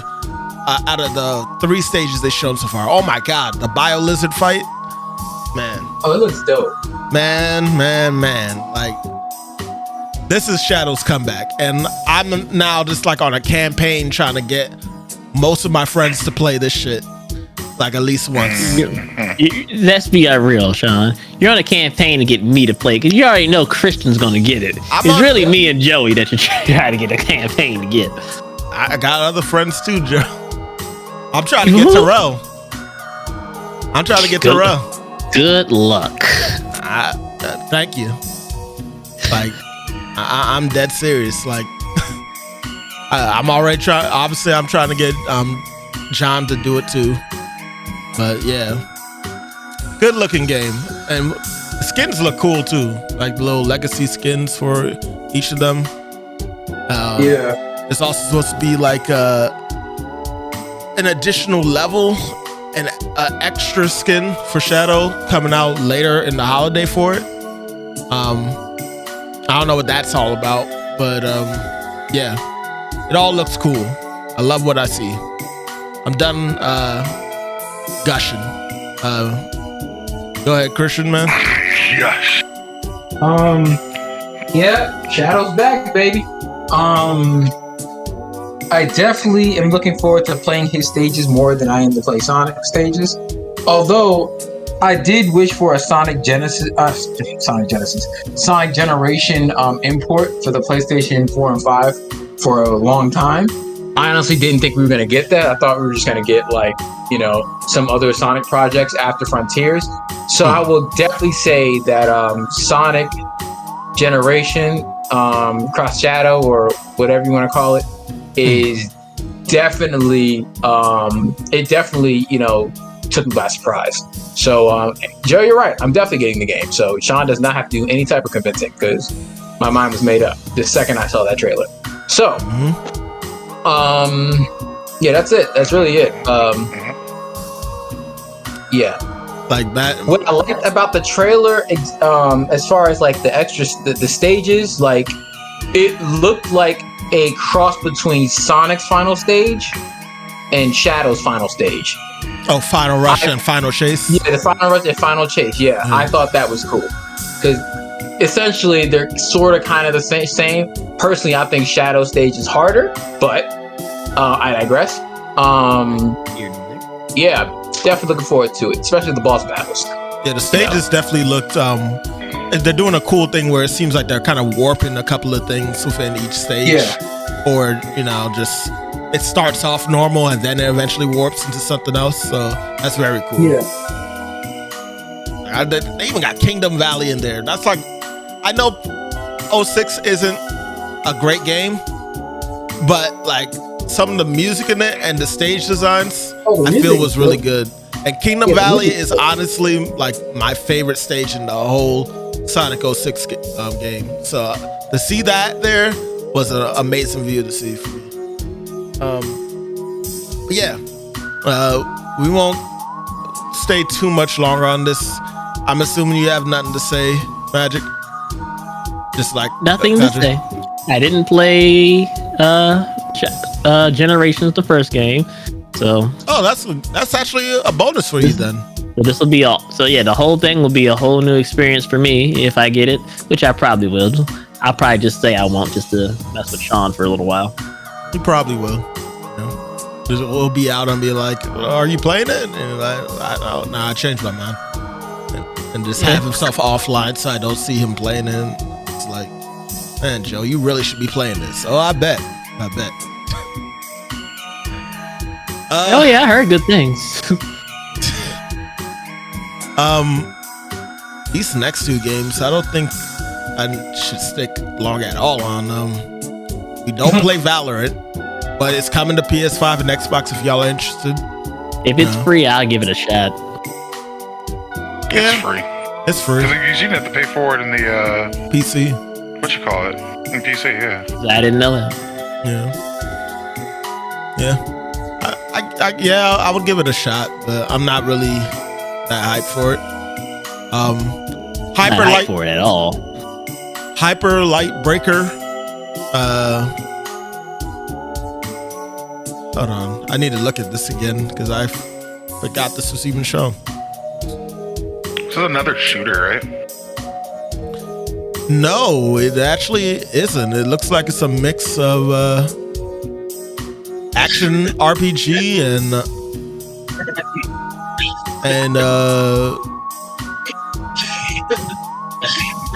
why does it give me kind of almost a Fury vibe?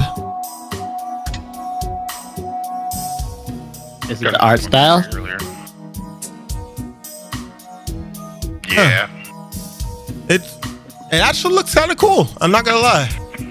Honestly, I don't have a problem with this type of art style, like the animated box style, because this still feels kind of cartoony to me, but it looks more, I guess, real. Not childish. As far as you can get with, thank you, not childish. More adult life for sure. Yeah. Okay. And there's an early access apparently coming out late summer. Yeah. I wouldn't mind giving this a shot. This looks kind of cool. I don't have much detail to give on it because, like I said, I forgot to see what was shown. But Sean, I got the sword. Oh, you did? Just walked over and just fucking murdered her. Nice.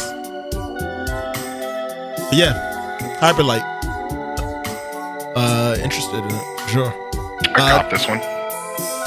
Delta Force Hawks Ops. What? It's a shooter. Just a shooter. Another shooter. So is this like trying to compete with like? It's a remaster of the original Delta Force game. Oh, I didn't even know it was a series. Yep. Huh. I'm assuming it looks better.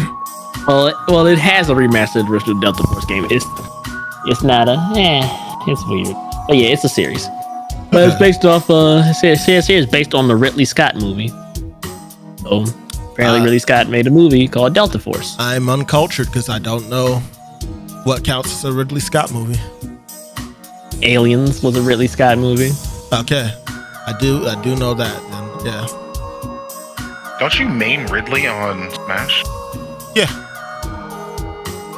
You didn't know that?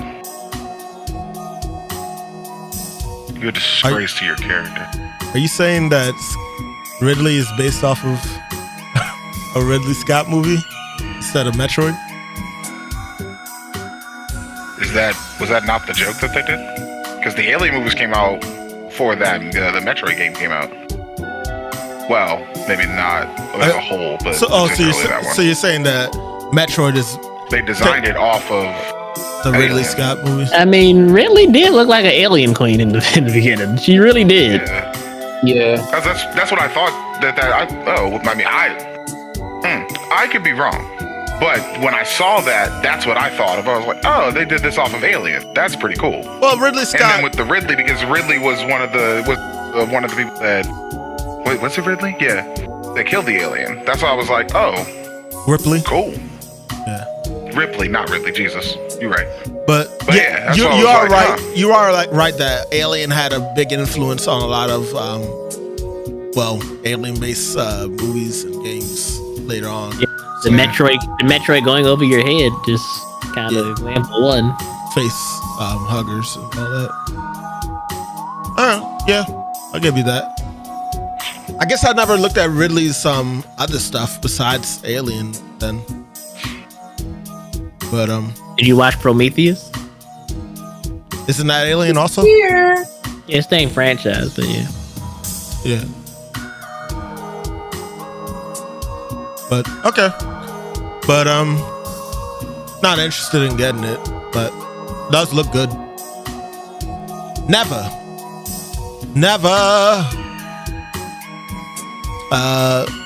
by Nomad Studios. It looks familiar to a game I've seen played before. What? You might have played the Nomad series already. Or no, you played Nomad games before. Like at first I was thinking along the lines of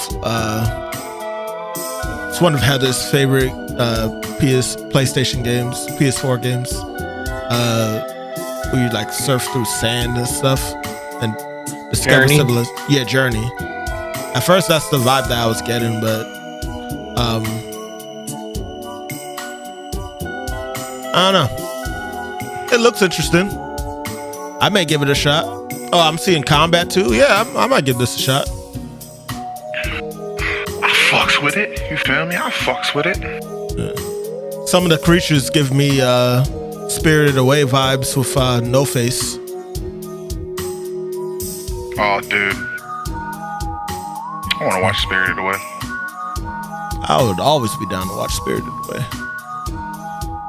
I like that the wolf seems to grow, or whatever this creature is, grows as you progress. Like you're raising it and it just gets stronger and stronger. Never. And it comes out this year on all consoles as well as PC. So yeah, check it out if you're interested. Black Myth Wukong. Go ahead, Joey. I mean, no, absolutely not. I've said more than enough. I've felt more emotion with this game than I have with anything else before. And you know what? I just have to wait. Because if I keep talking about this, I'm only going to get angry. Because they've waited so long. They've pushed so long this game back that I swear to goodness gracious, if this game isn't a goddamn triple A, quadruple A, quintuple A fucking go ahead, I'm gonna lose my goddamn mind. I'm looking at everything about this game. Combat system, absolutely amazing. This is gonna be my Sekiro. To Joe, this will be my Sekiro. This man has a large love for Wukong, so Wukong is my absolute favorite mythological hero. Because this man can do absolutely everything possible. You gonna get that statue? I might. I was actually thinking about that too. This will be the first time I think I've bought something for collection purposes myself. Get a pin of the Golden Sun Crow. You could get a wind chime necklace. You can get a Thunderstone ring. And wow, that Thunderstone ring is tough. The statue. which looks like him in his base form. And artwork? Oh wait, no, that's the box that it all comes in the case, a limited edition case. Oh, and you get sutras too? Dang, you get a lot of shit with this collector's edition. Huh. My money, my wallet. I don't know why. I feel like John's doing it just to get Joe to talk about it. What? Like, what I just... I'm trying to pull Joe to say something about it. Is that what you're saying? Damn, this is a lot of shit. Like trying to pull me to say something. Now, what he sounds like is he sounds like one of the guys that the salesman brings in to hype up the fucking product he's selling. Hey, you get this, that. God damn. No, I genuinely did not know that you got this much stuff with it. That's what he sounds like. Like, that's all. He out there helping the salesman. Like, that's right now. Say, God damn. Talk about this. Oh. Yeah. But yeah, Black Myth Wukong. Next game I'm looking forward to playing, which is 2 months from now, because it comes out in August. We'll see. Yeah. And the last game in the Summer Game Fest that was shown was Kuntsagami, Path of the Goddess. So we just gonna skip over Metal Gear Remake? Just gonna skip over that, huh? Cause that was an Xbox. Shut up. It's PlayStation 2. It's coming off the PlayStation. It was Xbox event. We're going event by event, sir. Yeah. This is the Summer Game Fest. The Summer Game Fest? Alright, okay. Right. Yeah. I'm gonna get there, Christian. Don't worry. Respect Metal Gear, right? I guess it's needless to say, none of y'all really interested in Path of the Goddess. I mean, it looks fine. It looks fine. Yeah, it's different, which I think some people wanted Capcom to push out more interesting, different games for a bit now. Looks like a different take on a tower defense game, with real-time action. Yeah. But yeah, I think this comes out, let me see when it comes out, July 19th. So not too long from now, literally less than a month from now. So if you're interested, check that out, people. All right. Next, we have the Xbox Showcase. All right. So that was the next one that came. It actually ended the Summer Game Fest Showcase. Yeah, I was like, wasn't Nintendo before that? Nope, it was after. So we're going with Xbox next. So Xbox actually surprised me. They showed a lot of games that I was interested in. Hell, I was even interested in Call of Duty Black Ops 6. Like, nah, shit, come on now, brother. No, I'm being dead serious. Like, I'm actually kind of hyped for that, and maybe it does help that it's gonna be free on Game Pass. Is it the zombies? The zombies do help. Yes, won't deny that at all. Me some zombies, but yeah, it definitely looks interesting to me. But I'll go down the list. First game they showed was Age of Mythology Retold. So I guess they're like remaking it. Come on, best elements of Age Mythology with modern real-time strategy design and visual gameplay. So it does sound like a remake, but it doesn't look like they're saying it's a remake. Do you have any knowledge on Age of Mythology, Kadre? No, not too much. I've heard of it. I don't think I've ever played it. This would be more fitted for. It definitely seemed like something that I would actually play. Yeah, I was like, Zemus was 1,000%. Sorry about that one, but it definitely did seem like something I would play, though. I just hadn't actually, I guess, had the opportunity to play it. That's understandable. Yes, it is. It looks.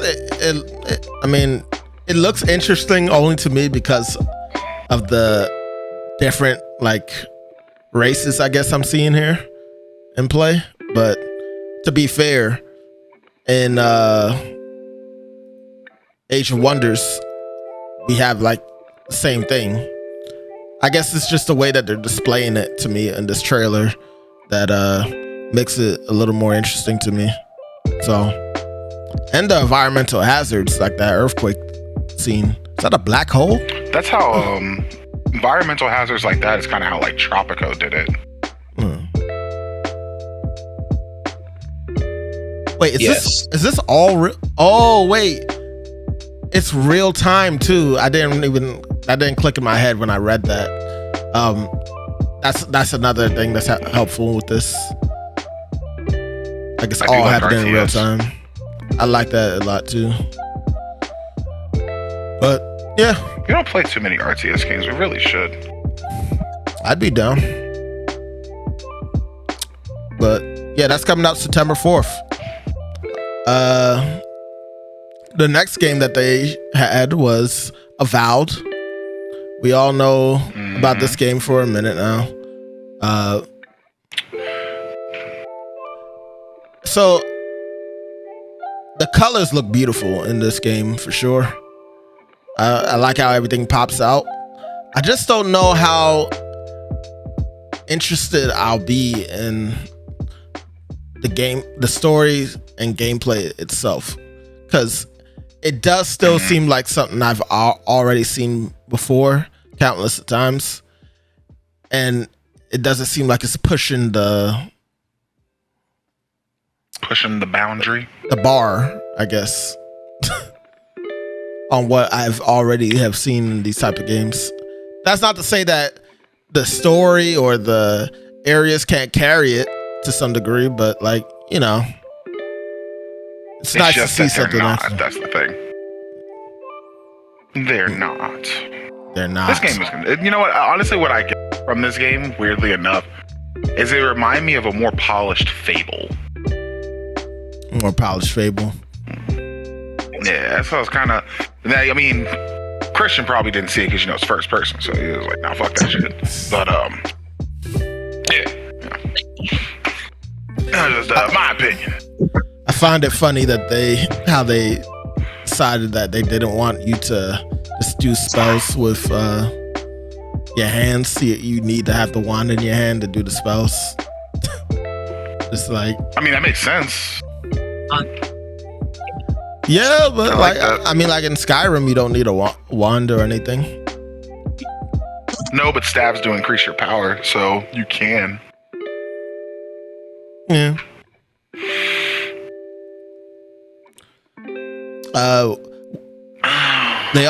We already spoke on Call of Duty. Well, I already said my little bit about Black Ops 6 early, so I'm not gonna dive into that one. Really, like, you know, it's Call of Duty. You know what Call of Duty is? It's Black Ops on top of that, which tends to be debated as better than Modern Warfare at times. And you know, the zombies, which is also cool. I do fucking love zombies. Doom, Dark Ages, looks dope. It looks dope. I played the past Doom, recent remakes of, well, I don't know if they're considered remakes, but you know, the modern Dooms. They've been enjoyable. I've enjoyed them wholeheartedly. Yeah, I ain't gonna lie. And everybody knows I don't really fuck with first person like that, but Doom does look sick. It does. Like it looks like they're. I don't know if they're still gonna keep everything to a point where it's also very vertical in terms of the combat and movement and whatnot. Yeah, my favorite word, movement. But it does look like it still is gonna have those crazy action pieces that get gets your adrenaline pumping. Yeah. I like how the shield is used in this. It looks very versatile, and the weapons look crazy as ever. The Skull Crusher, which usually literally uses a skull and turns it into like freaking bullets and shit. That shield is practically Captain America like. Yep. That's right. America. Cat. Merc. But Goddamn Merc. looks good. It looks fun. Oh. Yeah, and Doom will be coming to everything. Yep. That girl looks good. That's all I have to really say on it. And I think same for others. Next game, Fable. Mm-hmm. Oh my gosh. Speaking of, man, I've been waiting for this day. I was saying to Joe, because we were, for those wondering why we didn't like stream the SummerGamefest and all that stuff, it was because we were out of town. I was going to see a concert. I had Magic with me, and ChristianMan was hanging out with us as well. You know, we was all gathering friends and stuff, so that's why we missed most of this stuff. But didn't get to stream it. But Magic was watching it while we was driving back, and when he told me that Fable was shown, before he told me that, I was like, I need Xbox to at least show Fable for me to give an actual fuck of anything else they show. They showed it. And Fable's always been, pleased. when it comes to Xbox, one of those long-running loves of Fables. I play Fable, and I play Fable 2. I play Fable 2 religiously. Fable 2 is my favorite. But it's been so long. Yeah, like 3 is fine. 3 is fine, but 2 was still like that's the top for me, for sure. I don't even think I played 3. I gotta think about it. Yeah. 3 had you being a king and losing your throne and stuff and all that, but damn. And having to fight for it back. But this, man, it just looks like it's going back to more the roots of Fable 2. You're just a hero, and you're doing what you want to do. So very first playthrough is gonna be an evil playthrough. Like, go for it. That's what I did in my second playthrough. I'm murking everybody. And I made note when I did my first playthrough that all the people that I hated, like off the bat, and I was like, all right, I'll make a list. I'm gonna come back and fuck you up. Making a list, checking it twice. Gotta find out who I'm punching tonight. I was gonna say dying tonight. Oh shit. They gonna die. I'm still gonna punch them. That's more personal. Punch a nigga to death? Like, man, you really hated that nigga. You know what? You're right.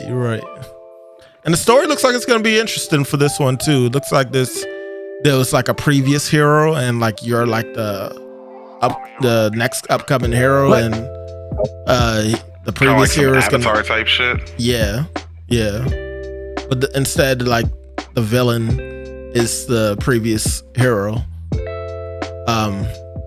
And you gotta deal with him. Well, her.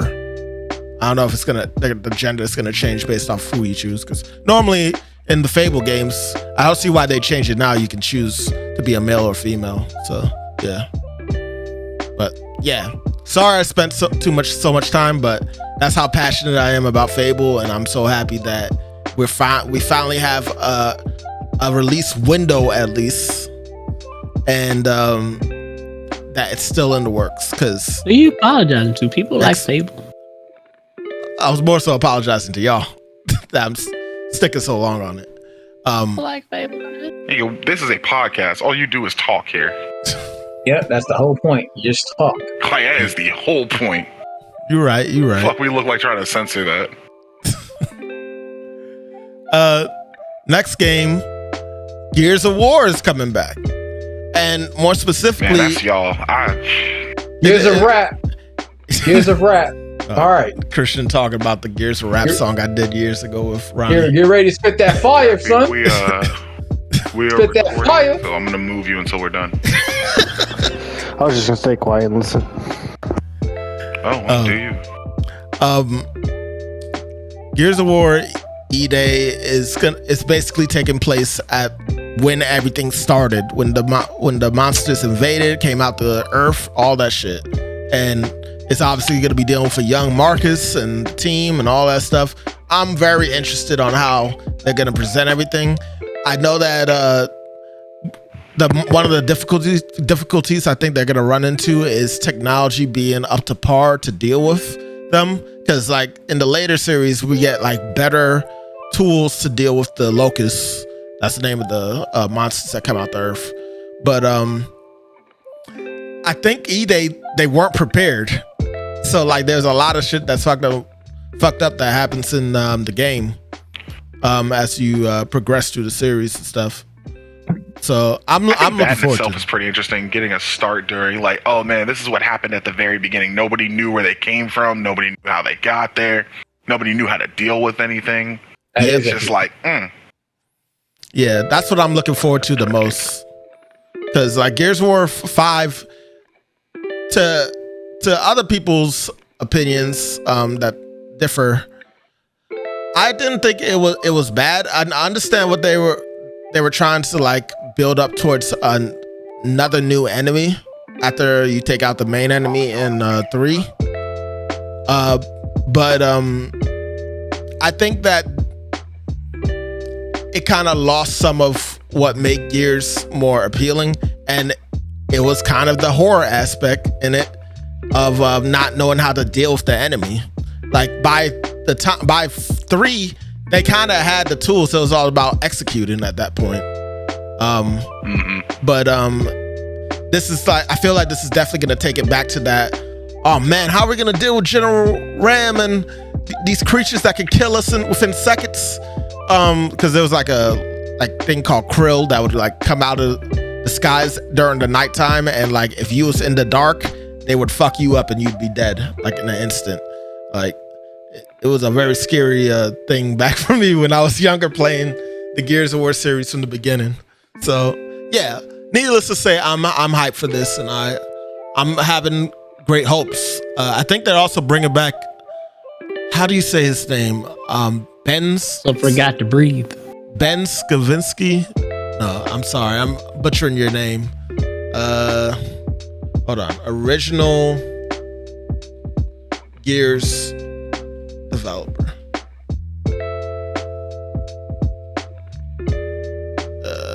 Cliff Bazinski. Yeah, I think they're bringing him back for ways to suit up the story too for this one, which would be very cool. But yeah. Other game they showed was Indiana Jones. You're good. Oh well, are you good, Christian? Huh? Are you good? He's good. He's just the game. Oh, okay. No, I'm playing Elden Ring. Okay, all right. Yeah, you're good. You're good. Hey, remember the disclaimer I gave in the first part of this? I just wanted to double check. I didn't know if he was playing it too. I guess I'm the only one that's not playing it right this second. You are the only one not playing it right this second. Apparently. That don't sound quiet, Jackby. There's a new trailer for Indiana Jones. It did not do anything for me. That's all. I got that. Like I said, it gave me Uncharted ass vibes. They didn't even give me that. Yeah. Amazing Christian Man claims that he's gonna get it. We'll see if he actually does. If it's for Xbox, it's only for Xbox. I'm not getting that game. Oh, all right. Well, no, it's for PC also. Oh, nah, I'm good. I was gonna say, I wonder why you're even interested in the game. Also, with the gameplay being first person. Yeah, the second I saw it, I was like, trash. That's it. Oh my god. Trash. This shit's garbage. Microsoft's Flight Simulator it's getting a 2024 version, I guess. Skip past it. Yeah. I'll say one thing. My dad would actually like it. That's all. Your dad plays flight simulators? Yeah. Does he play Goat Simulator too? No. A Goat Simulator? I'd be highly surprised if he did. And I think y'all would be too. Here's a cool one. So it's not that he doesn't, it's just you'd be surprised if you're saying. As far as I know, he does not play that shit, and I could not see him playing it.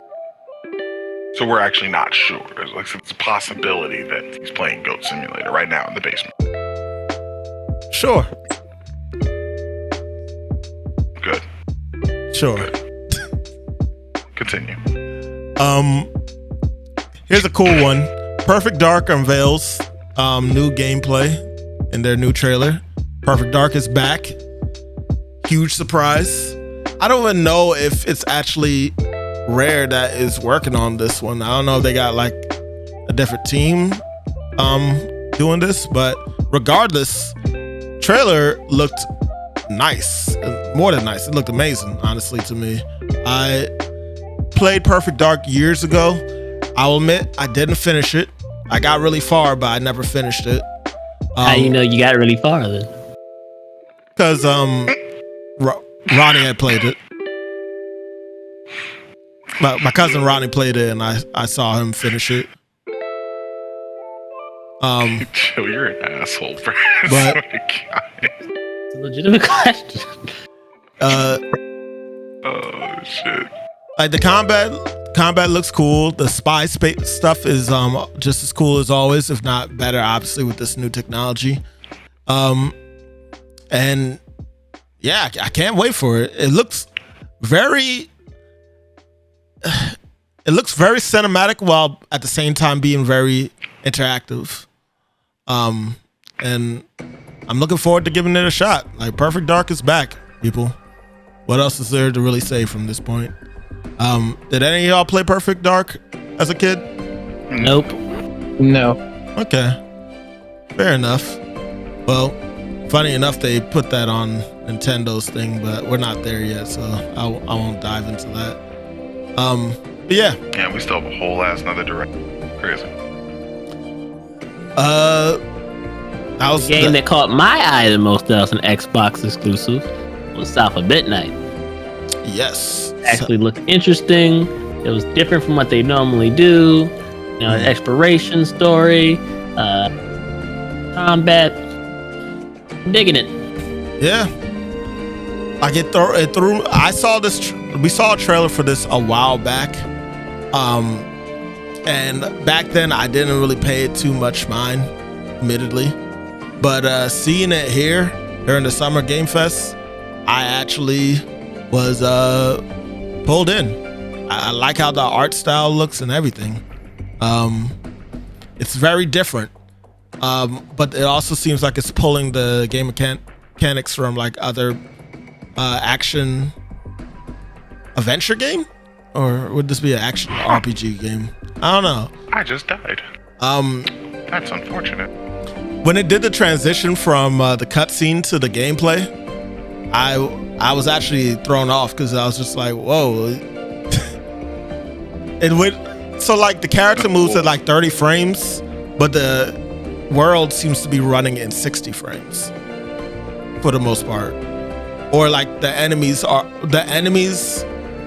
world itself, the environment is in 60 frames, but it looks like the creatures and the characters are in 30 frames, which is a style choice that they went with. But it looks cool. Anything you want to add as well, Magic, since this is a game you was also interested in? You said this, what you said just now makes zero sense. How the fuck can the characters move in 30 frames but the environment's in 60 frames? That makes zero sense. Hey, you really wanted this nigga to talk, huh? You really could let this nigga be quiet. I'll fucking talk. That makes zero fucking sense. So if that's true, it's dumb and I no longer want the game. Otherwise, I'm gonna need to get clarification on that because it makes zero sense. If the character you're controlling moves in 30 frames, but the world around it moves in 60, that makes zero fucking sense. It'd be one thing if the cutscene was in 60 frames and then the game is in 30 frames. That makes sense. I can deal with that. But if you're telling me that only you are 30 and the game and the rest of the world is 60, that's fucking stupid.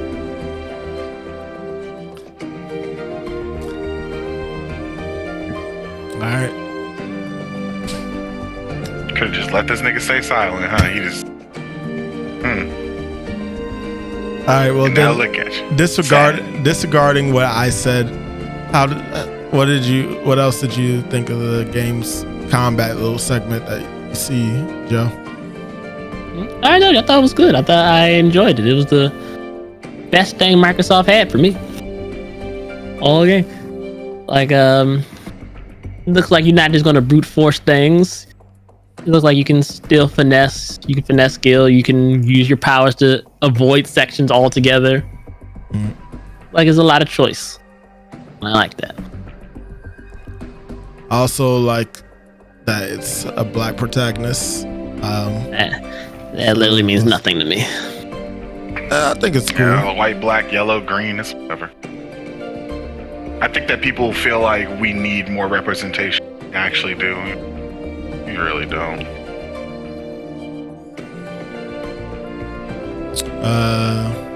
I'm happy it's there for those who really need to see it, Bro. but for me, I don't need to see it. Assassin's Creed Shadows. We got another glimpse of that.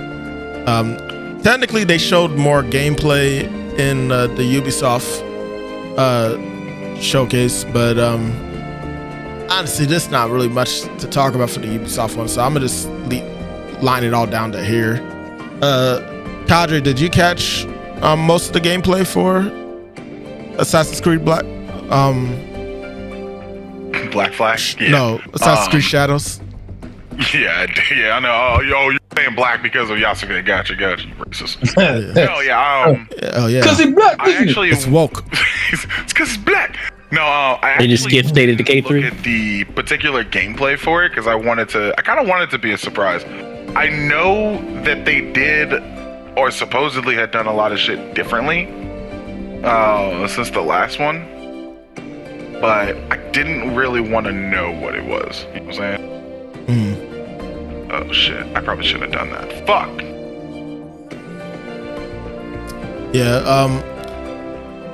I saw both gameplay for both characters, and they both look appealing to me in their own ways. I know that Yasuke won't be like able to do much of any stuff. He's kind of just like in there, but he looks just very from fun what to I've play. heard, like what Reddit has spoken about is that it was like you use the female if you wanna stealth, use Yasuke if you wanna bust the fucking door down. Yeah. It all looks cool. For me. And for Kadre. For me? Joe mentioned State of Decay 3. Did any of y'all care about State of Decay? Honestly, I'm fucking hyped for State of Decay. I like State of Decay. It's one of those games where I played the first one so long. The second one I was looking forward to, but because it was multiplayer and I didn't have anybody to play with at the time. So getting a third one, like the fact they're still going, kind of makes me hype. You think you're gonna actually get this one? I mean, I have Game Pass, so I mean, I'll automatically. Yeah. There you go. Oh, I'm dead. Well, I mean, if you end up I'm getting it, I wouldn't mind getting it either. Giving it a shot. I've seen this game a couple of times now. Well, the series a couple of times now, and it's interesting enough. I just never got around to actually playing it because I felt this is one of those games that truly benefits off of playing with friends. Like it gets you that's more why immersed. I didn't really want to not. I guess why I didn't want to play the second one alone, because the first one, it was only single player, so everything about it was aspected player. The second one, they from what Zemus told me, they made it worse. And I guess because they couldn't properly balance the solo AI with the shit. And I'm like, okay, I guess. So for the third one, I'm curious to see how they're gonna play. Because I do like zombie games, they're pretty fun. Yeah. Oh I agree. But yeah. State of Decay is. Can I not? I think it's coming out next year. Also, let me see. There's a release date. No release date. So we don't even know when this is coming out, but we do know that it's in the works. They mixed like a little bit of gameplay in there, time from time, but it was more so just a cinematic trailer, and that's it. Atom Fall. Honestly, when I saw this game, I thought it was a expansion to that other game that came out for Xbox. What is it called again? People were like making memes of the two robotic women. Do you know what I'm talking about, Kadre, possibly? The two robotic. I know what game you're talking about. I just don't remember. Oh, the Atomic Heart? Yeah. I was like, what the fuck? I thought this was an expansion to that game. You said memes, nigga. You definitely meant. Come on now. Look. That shit came out. It was so fast. Are we really surprised though? Not at all. Not for a fucking second. The goddamn degenerates in this world will not. No, hell no. Will not let that slide. This definitely seems like it's doing a mix of like the technology, but also, I dare say, mystical type of shit. It's hard to say. Maybe it's more so just like the radiation that's making it seem that way. I'm assuming that's radiation, but yeah, looks interesting. But I have to see more before I decide if it's something I would really want to get. Yeah, basically zombies for the most part, from what I saw. Here's a game that really caught my eye, and I think it took Magic's as well. You can correct me if anything. Expedition 33. Hold on, Expedition 33? Yes. Claire Obscure Expedition 33. It's alright. Okay. I had to go look back at it to see. Oh, I thought you was looking at it right now. Oh no, I'm fighting yeah, you're good. a ball-bearing hunter right now. But yeah, it's basically a turn-based RPG that has like a really. Oh yeah, this game, yeah, it looks cool. I don't know even how to describe the environments. It definitely looks like a fantasy world, but like at times it kind of looks mechanical as well. I like that it has. So looking based off of the gameplay alone for the turn-based battle, it has like the input prompts that you have to click. Q. The input prompts that allows you to do like more damage if you like land them all. But it also has like, you know, the parry system that you can do if you push it at the right time. I definitely rolled, brother. Come on. Come on, brother. It's essentially dude. Christian. I understand the stress, but you gotta at least try to keep it together. I'm trying. Sorry.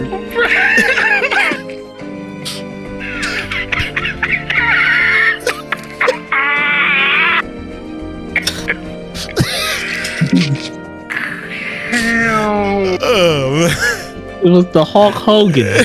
Come on, brother. Like, why are you Hulk Hogan? Basically, it has like the RPG mechanics that I tend to really like, where you get kind of active at all times, while even though it is turn-based, where even when it's not your turn, you have the opportunity to dodge and counter and everything. Something that I tend to like in like a lot of the Mario RPGs and such. So yeah, that's all I really wanted to say on it. Magic is said his piece as well. You know, yada yada yada. Dragon Age of Veilguard. Did anyone look at the gameplay for this? No, Not a big Dragon I Age. don't really care about it, if I'm being honest. I'm not really into Dragon Age either, but I do like the way that the gameplay is looking for this one. I don't know if it's something that's been in the previous one. I didn't go back and research that, but the last Dragon Age that I played for even a little bit, I think, was Inquisition. And I wasn't really too into that one. Bruh, you have got to be shitting. I'm sorry, Sean. Come on.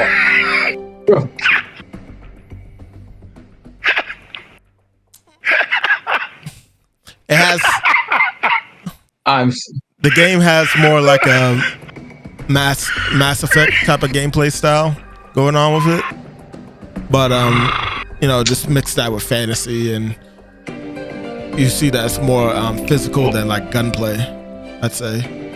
So yeah, but looks cool. Definitely take a look at the trailer. Oh, they didn't show it in this trailer that they have on this article, but this gameplay out that I went and looked at, and it looks cool.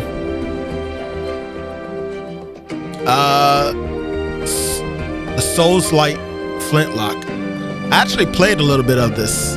I sadly didn't get to play all of it because my freaking room gets too hot, and if the PC is getting like pushed like too bad, like I need a new case. This case was cool looking and all, but this case does not do well for breathing, and my PC overheated as I was playing it, and my computer turned off. But, oh, God damn it! Sorry, just wanted to do my Christian impression. Continue. Great job. You're right on point. Thank you. But yeah, for what I've played, I really like the gameplay in it. They call it a Souls-like. I don't really understand the Souls. Well, it's a Souls-like. Yeah, Souls-like. I don't really understand what makes it that Souls-like besides there's a currency in the game from killing enemies that's called honors or something like that, and basically you can build that up by killing enemies without dying and such. But there's also like a system in play where if you don't take any damage and like you can like be stylish, you earn like more of that currency, and you can use that to level yourself up and so on and so forth. But overall, this feels like a fun adventure action game to me. So obviously I can't get the opinions of the others because they didn't try out the demo. But it's fun. I can give my opinion at the very least on that. They've shown this a couple of times now. It's only now that we're like actually guaranteed a date of release and such. So yeah. Did y'all does this game catch y'all eye at any point? Did any of y'all like really look at it like that? Even off the trailer? Trailer looked cool. I'm down for anything Souls-like. But no, that's about it. Okay. Trailer looked cool. And I'm assuming then Kadre said that he didn't like really look at the stuff. He was gonna look at it in the moment. I'm assuming you didn't get to look at this yet because you're in a fight. The trailer? I saw the trailer. Correct. No, Kadre. Oh. And Amazing Christian. Go ahead. Yeah, What trailer? I'm pretty sure he muted himself by now. Yeah, No, I did not mute. What did you say? Did you? What trailer? I'm sorry. Flintlock. Did you? Did you ever? Foot Locker. All right, moving on. Okay, the headphones are on. I'm sorry. What did you say? Foot Locker. It's fine. I said Is it Flintlock. Metal Gear?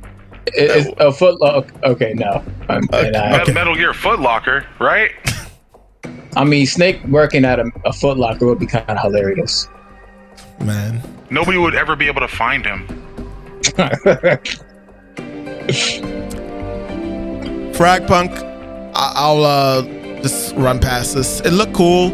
I think it has an interesting idea going on for it. Don't know if it's actually fun in execution, but it's yet again another hero shooter. So I'm not gonna like go ahead and give it the okay right off the bat. When we literally just got a hero shooter announced from PlayStation with Concord. But I do think that there's some things they're doing that looks kind of fun with it. And I'll leave it at that. Life is Strange, double exposure.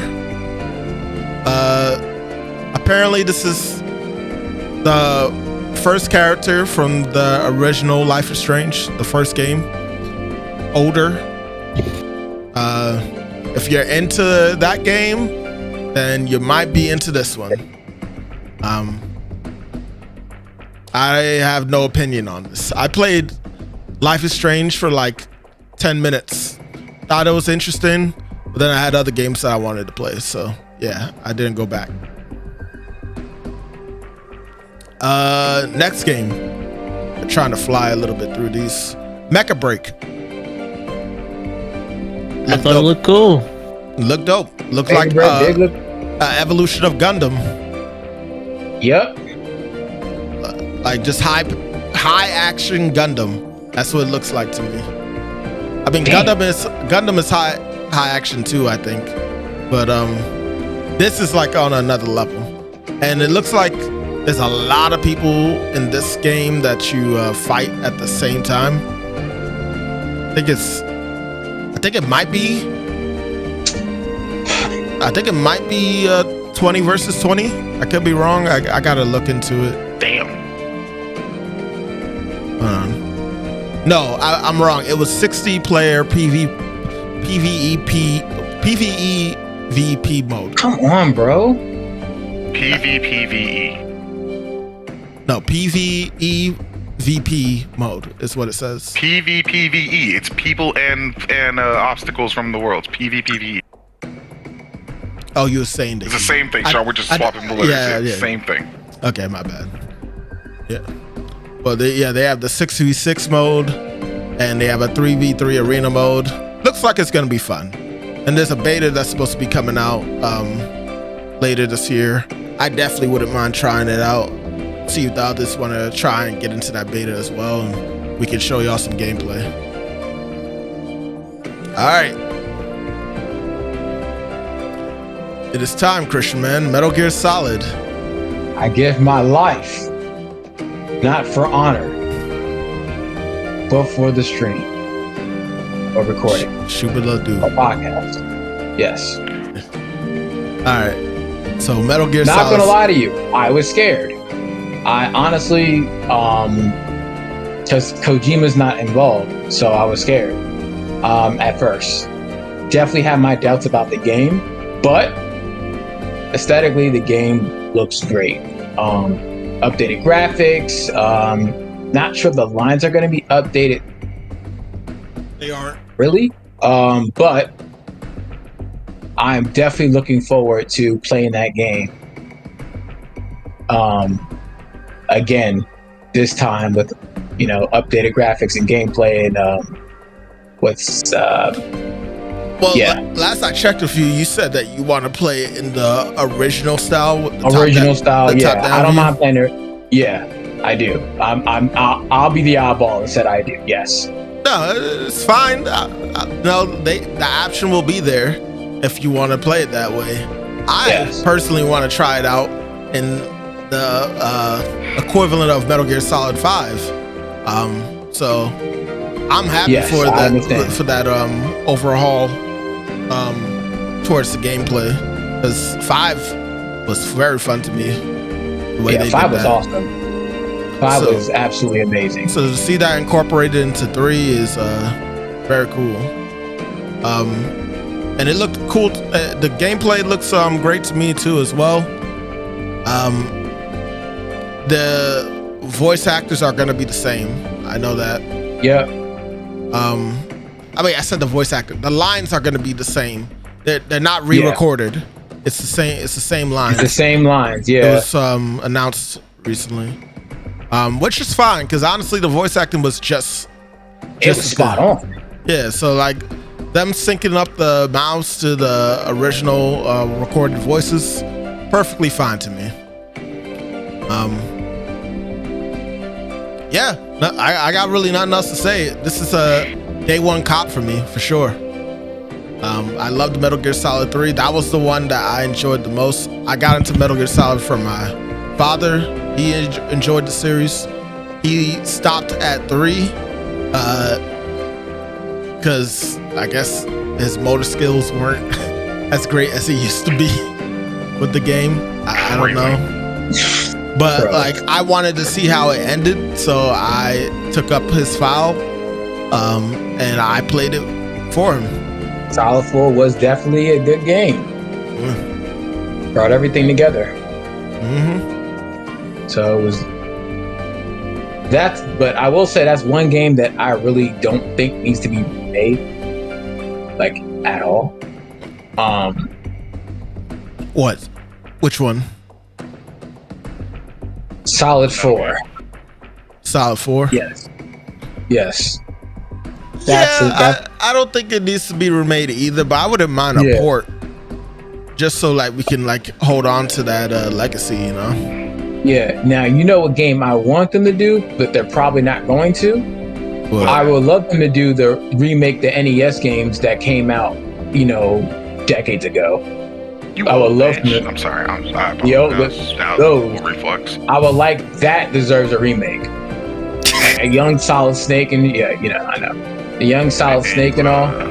Yeah. You sound like Zemus right now. You want all that old shit to come back. Well, Metal Gear's are awesome Live the games. glory days. I do. Glory days. Would you? So yeah, that would be cool too. But would you be interested in them remaking 2 in this style? Or 1? 2? Honestly, 2. Yes. Because I actually didn't have a problem with 2. I didn't. A lot of people were upset because they wasn't playing Snake as the main character, because Raiden took over. But yeah, I actually like the character Raiden as a character. Yeah, rules of nature. Yeah, that's all that needs to be said. exactly. All right, Magic, you liked how it looked too. I mean, I know you didn't. Nothing more to say. All right, say less. Mixtape, but nothing but hits. Nobody here is gonna play this game except for me. I already know. You That's better right. not even play this fucking game. They had me with the skateboard. That is crazily trash. To insinuate that all a game got to do to get you to play it is put a skateboard, give a character a skateboard. Oh, well, yeah, they got a skateboard, got to play it. No. I don't know. It looks interesting. It looks interesting to me. I wouldn't mind playing Because of the skateboard. Yeah, because of the skateboard. He's a skater. I used to skate. That's hilarious. The dialogue Let's also go. seems pretty funny too. It looks like the narrative in it is going to be pretty good. I probably won't be able to play this on stream because I have a feeling they're going to have a lot of copyrighted songs in it. But Why? Because it's a mixtape?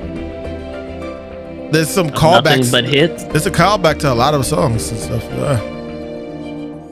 But yeah. I just need them to play that Mario on the Super Mario disc. I need them to do that. Super Mario disc. Yeah. I realize we haven't even gotten to the fucking Nintendo Direct yet. Super Brothers. We're about to fly through the rest. Don't worry. I don't believe that. Guitar Vader, Super Brothers. Group. Well, Especially Stalker 2, Heart of Chernobyl. Chernobyl. Looks cool, but not really that interested enough to play it. Y'all have anything to say on that? Not really. Nah, not really. It's a shooter, you know. Okay. Shooter's gonna shoot. Fine. Moving on. Winterboro. There's no skateboard, so I won't be playing this one. You already know I'm not playing this rat ass game. Oh man, it's coming to Game Pass. So that's another thing. A lot of these games that I've been mentioning are coming to Game Pass, people. So definitely making the Game Pass worth something at the very least. Next game, Wu Chang. That I'm going to try to play. Looks cool. I need to look at it again. Hold up. Stuck into the dark and tumultuous land of Shu. Stellar Blade, Asian waifu. We can do that too. Wu Chang. That's what they did. Wu Chang. The tumultuous land of Shu in Wu Chang. It deals with the Ming Dynasty. The dark late Ming Dynasty. Oh! I just watched the trailer and the first thing I saw was a nigga get his neck snapped on a body, like a pile of dead bodies. Yeah. It's kind of wild how quickly she got fucked up though in the trailer. Oh, she's about to get fucked up? I didn't realize that. At least she came across and slapped the bitch in the face with a sword, so can't get too fucked up, right? Yeah. Damn! Oh! And then they show the gameplay. Hey, yo! The timing, bro. Hey, she slapped the shit out that bitch. The switch up with the weapons looks like it's gonna be dope too. Looks very instantaneous. The elemental and ailments look pretty cool. I already see some poison. I know you're gonna have some fire in there too. I see water. Okay. Yeah. I'm banging with it.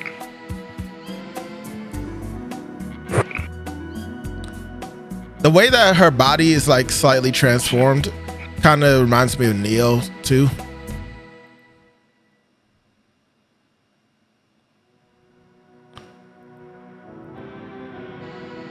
Okay, that's the end of the trailer. Okay. Yeah, I'm interested in it, for sure. For sure. Evolve your fighting style.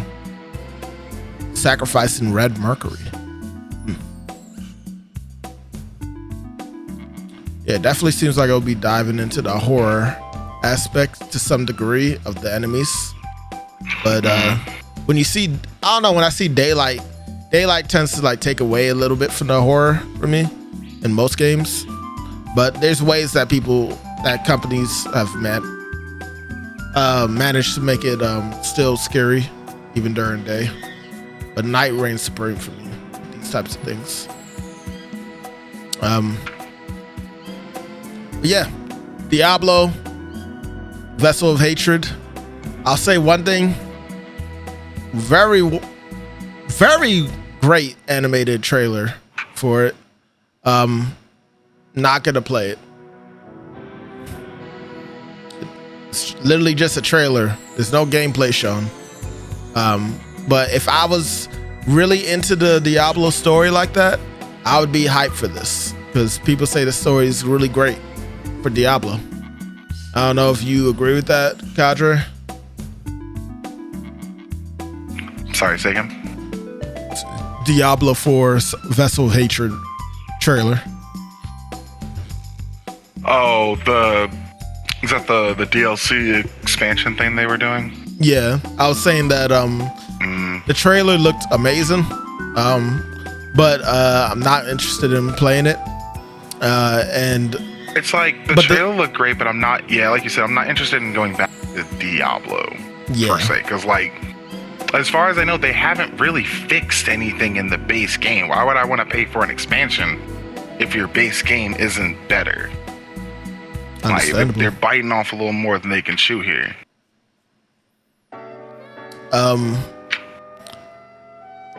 Yeah. So there you go, Diablo. But that's coming out October 8th. But not interested. Elder Scrolls invites you to discover Tamriel in a new trailer. Elder Scrolls Online stuff. Don't care.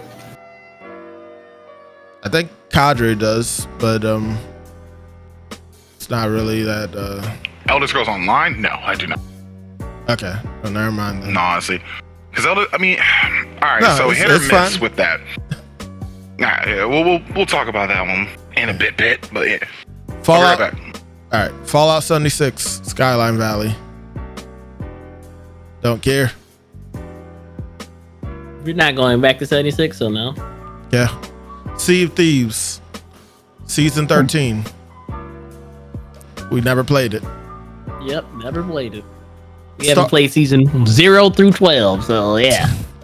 Starfield Shattered Space reveal trailer. No. I'm not going to Starfield. One of y'all, you or Joey could go back to Starfield, or if y'all want. The Darkness Calls on August 26th. I don't even know what that is. Oh, that's World of Warcraft. Yeah. Hardware, and then they did the hardware announcements stuff. And that was all of Microsoft's. So they had a good selection of games here. I was very surprised. But then again, what happened, Joe? What happened? Then the next thing on our list happened. The Nintendo Direct. Yes, sir. Nintendo Direct. Boy, howdy. For me personally, Nintendo came out swinging with Mario and Luigi Brothership. So, quick backstory: Mario and Luigi, the series was ongoing along with the Paper Mario series, but then the company Alpha Dream went out of business. Like, they went bankrupt, and it didn't look. What was it? Nintendo was not buying them, and basically they just kind of vanished. And we figured that they just went out of business. They failed. And I still don't know what happened with them, because this game, they do not tell you if this was made by Alpha Dream or not by the end of the trailer. Yet it definitely has that Alpha Dream art style and vibe and everything. Obviously they had to do that to some degree, because, you know, if it's following off of that series, they're gonna need to do that to make it like resemble something that people have played before. But this is the first time they're making it in 3D, and I thought so many times in my head, how would they make Mario and Luigi work in 3D as a series? And this is their answer, and I gotta say, I'm impressed. I'm hyped.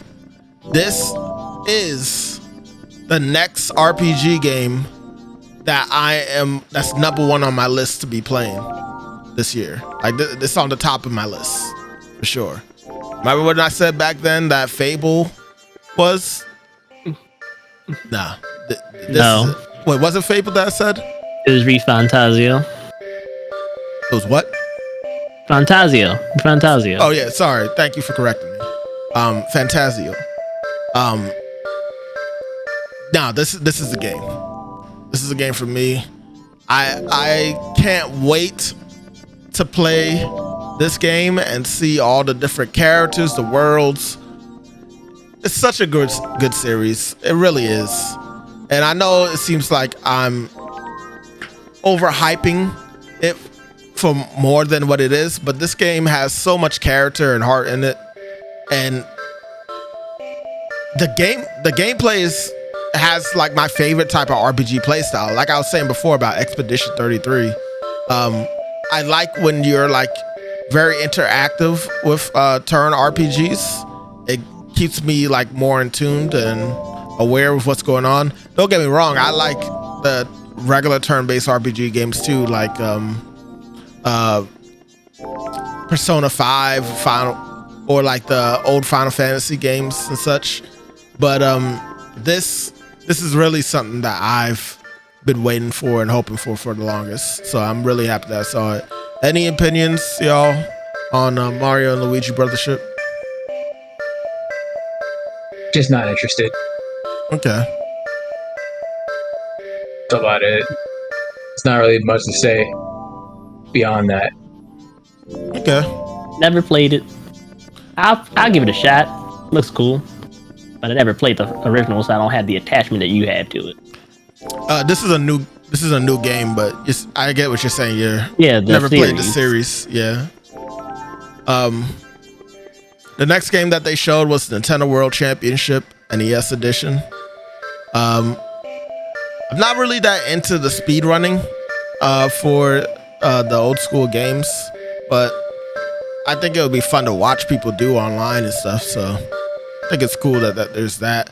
I've heard people complain that the remix series would be more interesting to continue off of than the NES, than the just regular World Championship ones, because like you can put other characters into other games, like putting Link in a Kirby game or Mario in a Zelda game, and so on and so forth, and have them complete a certain task within a certain time limit. That was a cool idea that they did with the remix series. But I don't think we'll get that for this, just off of what I've seen so far. That said, like, I think it would be interesting to see people do their speed runs and see how they accomplish those. That's always fun to watch. Fairy Tail 2. We're gonna skip that. Skip. Yep. Fantasia. I'm sorry to Fairy Tail fans. Believe it or not, I watched Fairy Tail today. Fantasian Neo Dimension. It's another RPG. It's another RPG, yeah. Honestly, I was about to kind of write it off, especially when I found out that it had a version on the phone, on phones a while back. But the gameplay actually looks interesting enough, what they're doing with combat. It's still turn-based, but there's like a what would you call it? There's like a line that you can like adjust, and based off how you set up the line for certain attacks, you can attack multiple enemies at the same time with one attack. I thought that's a cool little thing to mix up the gameplay. How much it'll carry it, I don't know, but at least they're doing something different at the end of the day, so I wouldn't mind giving this a shot. Apparently it's coming out in the holiday this year too, so looking forward to that. And if I didn't mention it before earlier, Mario and Luigi Brothership is coming out November 7th, and Nintendo World Championship is coming out July 18th. So moving forward, Nintendo Switch Sports, it's getting basketball. Gonna have 2v2 games that you can play with each other, or a little shoot off. I don't think the others are really that interested in it. This seems like a game that we'd possibly play maybe if we was like drunk and hanging out and stuff, but it's not something that amazing. Cool that it's coming. It's a little late, Nintendo, for you to be giving us more sports when you've only given us like It's because 4. the Olympics are coming up. That's why. You think that's why? Well, I wish they would have gave us a few more extra ones in this update, but basketball is a fun one. I will admit, I don't know how fun it is in this, but it is a fun one. Yeah, unless you have the game, it was gonna be free anyway. Mio Memories in Orbit. I actually am interested in this. It reminds me of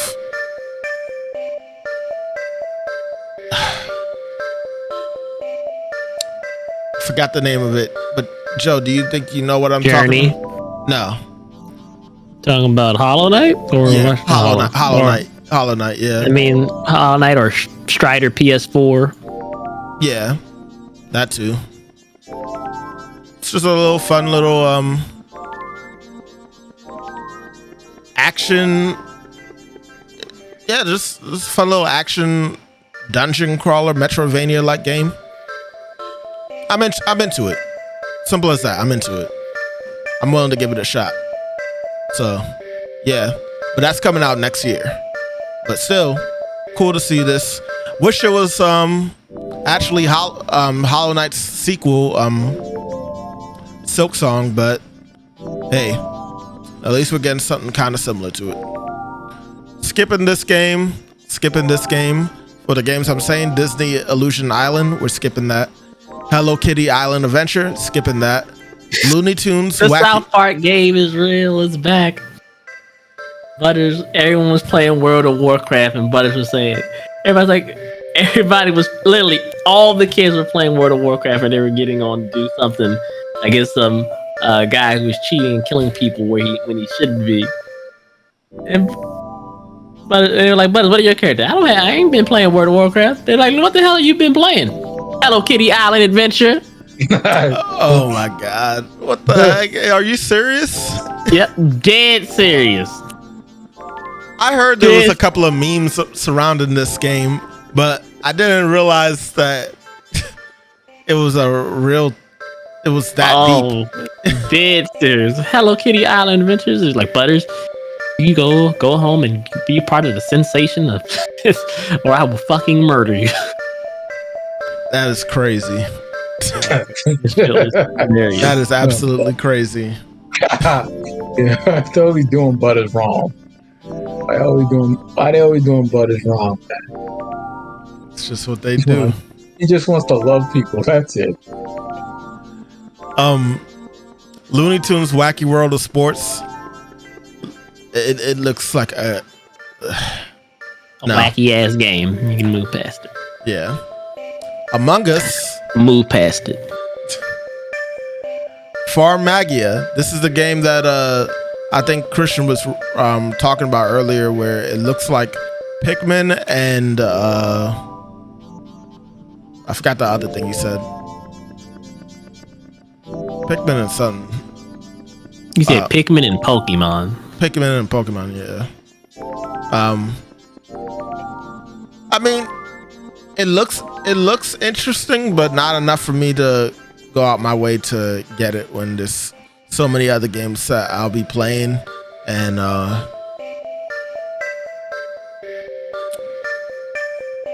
needing to buy. But it is coming out November 1st if people want to try it. Yeah, I don't see nothing wrong with the game itself. Just it's not enough to have me go and buy it right this minute. The characters, weirdly enough, give me fairy tale designs. Like the character designs remind me a lot of fairy tale for some reason. Maybe that's just me. Besides that, Donkey Kong Country Returns is coming back. It's the HD version. It's supposed to be pulling the levels, the extra levels that were added to the 3DS one into this one. So now we're gonna have like 80 levels to play now in this game. So this could be a fun playthrough to play with a friend. Like Joe, if you wanted to do a playthrough of this, let me know. Like this should be fun. Yeah. This would be a funny playthrough, especially trying to 100% it, because I know that's what you're gonna want to do. this game is hard, which is expected for a Donkey Kong Country game. But like, yeah. So I'm gonna just go ahead and say it here. Mario is for kids. Donkey Kong is for men. That is what Joe believes. And you know, he's not fully wrong. Because there's only been a few Mario games I've played where it was hard to collect everything. The Donkey Kong, man,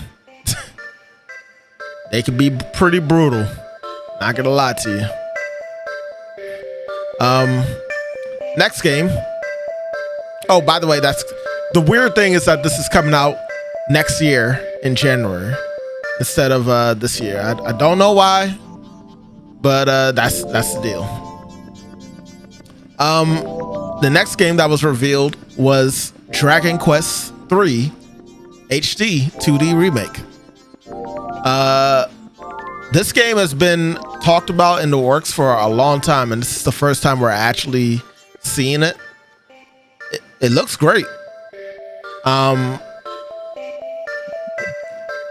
just don't know if I'm gonna get it anytime soon, to say the least. They're using the Octopath Traveler engine with this game, which is not a bad idea. Honestly, I suggest more games that want to like stick to the 2D sprite work. Incorporate the Octopath Traveler engine into it because it looked beautiful to me. I don't know how the others necessarily feel. Dragon Quest looks cool, but you know, yeah, like it's another RPG. Yeah, it's a remake of a classic.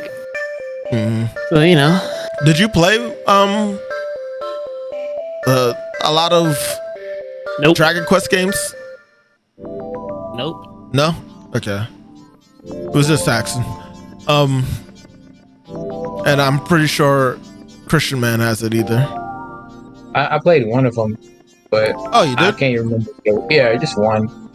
Okay. But I never owned one though, so I played somebody else. Okay. I also would. Well, no, I'm not gonna say that. But yeah, I am interested in the games coming out November 14th. Akira Toriyama, you know, he's the one that made these designs and everything, and it's nice to see it still being preserved in some way. Dai is a very well-designed character. I think I played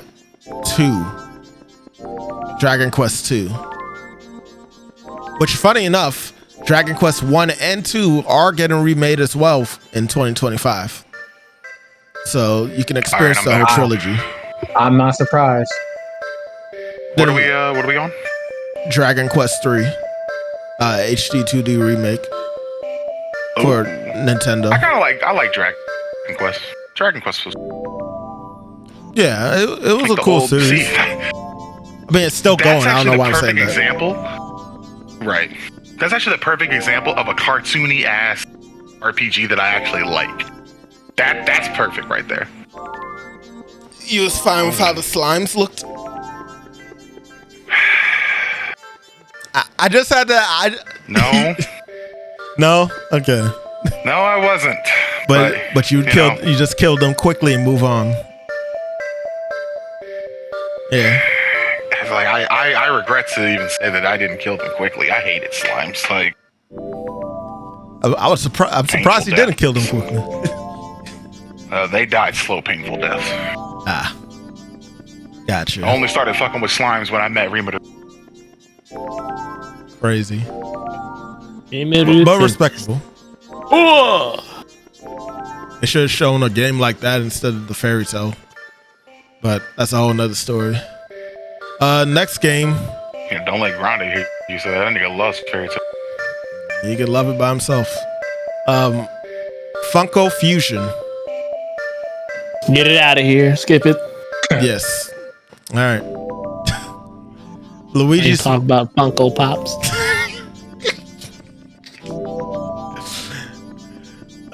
That game looks horrendous. That's all I'm gonna say. Mansions.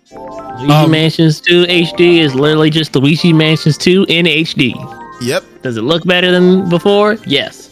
By a lot? Not really. Yep. All agreed. Like He didn't have to violate like that though. Like he's not wrong. Like it's not a bad game, but like it's not that much greater than it looked on the 3DS. Yeah, it doesn't look that much better. Yeah. But I mean, it's cool that it's out there for people to play. I don't need to play it again. I'm good. They're not even adding any extra content to it. It's literally the same game, so I'm good. Good game though. Help. The new Dempa Men. Skip it. No, skip it. I don't even know what that game is. You don't like how they look? It's basically Animal Crossing looking motherfuckers.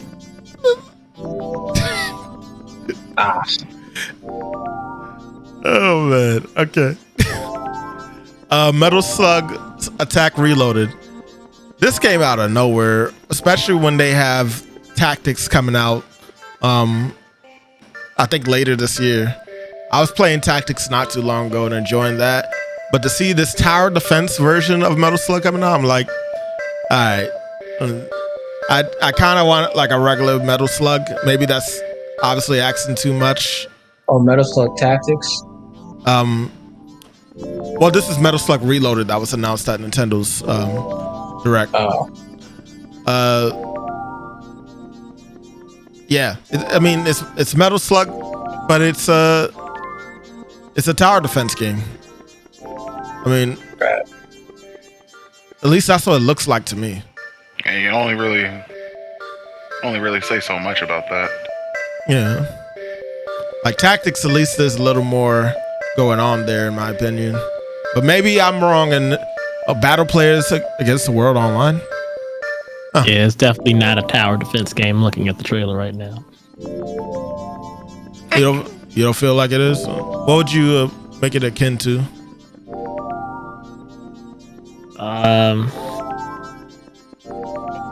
don't know. Not tower defense. When I think of tower defense, I think of like Plants vs Zombies and shit like that. Like that last minute didn't look like. Oh Plants no.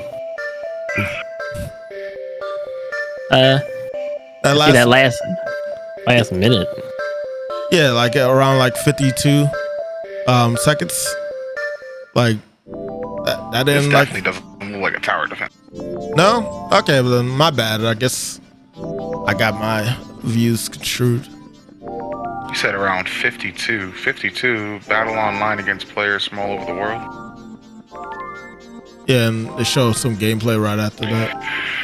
Okay, I know why you said. Yeah, so not tower defense, but I know what you're referring to. Yeah. It's kind of a defend your base type shit.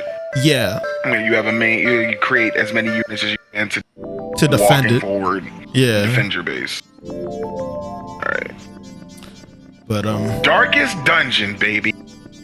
Are you a fan? Honestly, I played Darkest Dungeon, the first one, and I watched people play. I watched it a lot more because I'm pretty sure I have it on my Steam, maybe, or I played a demo. The game is fun, but is it roguelike? I would think this is still one of those where, yeah, it's roguelike. It's kind of like, turn-based roguelike, if that makes sense. No, a turn-based game could be roguelike. Yeah. Yeah, so it's turn-based roguelike. Like I actually really did enjoy it too. Watching it was, like I said, still more fun for me than actually playing. The turn-based aspect of it, like the RPG, the RPG style was definitely cool. I think the artwork for this game was just phenomenal. Like that's what really kind of dragged me in. Mm-hmm. I can see that. Because like the overall character design, like the pixelated character design was one thing. because it wasn't like pixel, but it was like a high quality Metroid type feel. And then when you actually attacked, you got specific artwork for your attacks and for your defenses, and that was where it was like shining. Yeah. So the developers did great. Like I said, the artwork for that game, dope. Fucking the storyline was pretty compelling, if I remember correctly. That's good for I a definitely roguelike. enjoyed it. I feel like some roguelikes kind of it mess has up to with be. that. Because like the last game that I felt roguelike that I felt like did that well was Hades, where I was actually compelled to find out what happened in the story rather than just playing it for fun alone. Still haven't gotten Hades 2 either. But I plan to do that eventually. I don't know about Magic. Yep, plan on getting it. Yeah. But if y'all are interested in Darkest Dungeon 2, that comes out July 15th. Nintendo Switch Online's got a little update for more games added to the little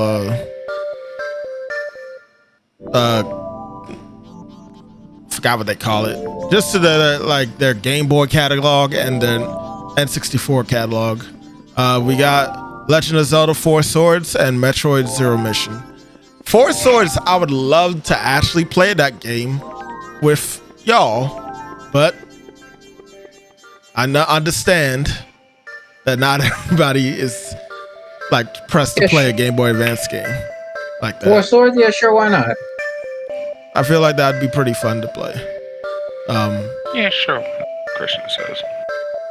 But they also revealed that they brought Turok over, as well as the original Perfect Dark for N64. So Turok.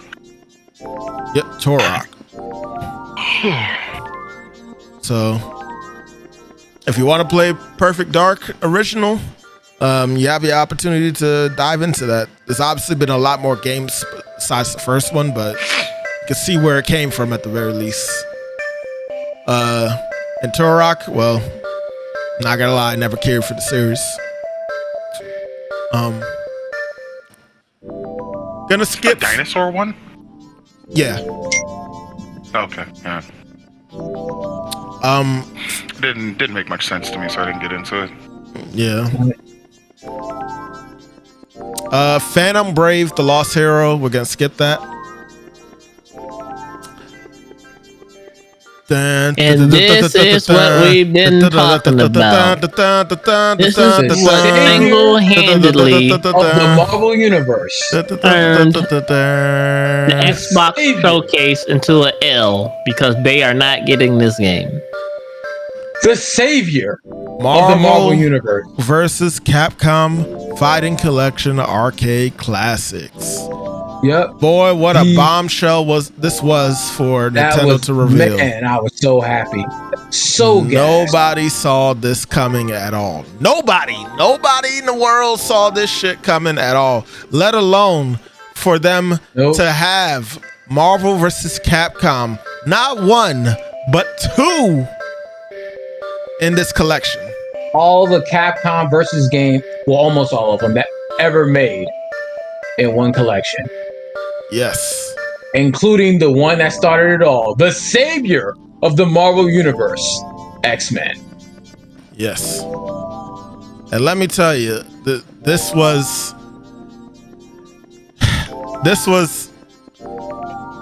made waves. This made waves across the internet. You don't even need to necessarily be that big of a fighting fan to appreciate that these games are coming back. Like, you don't.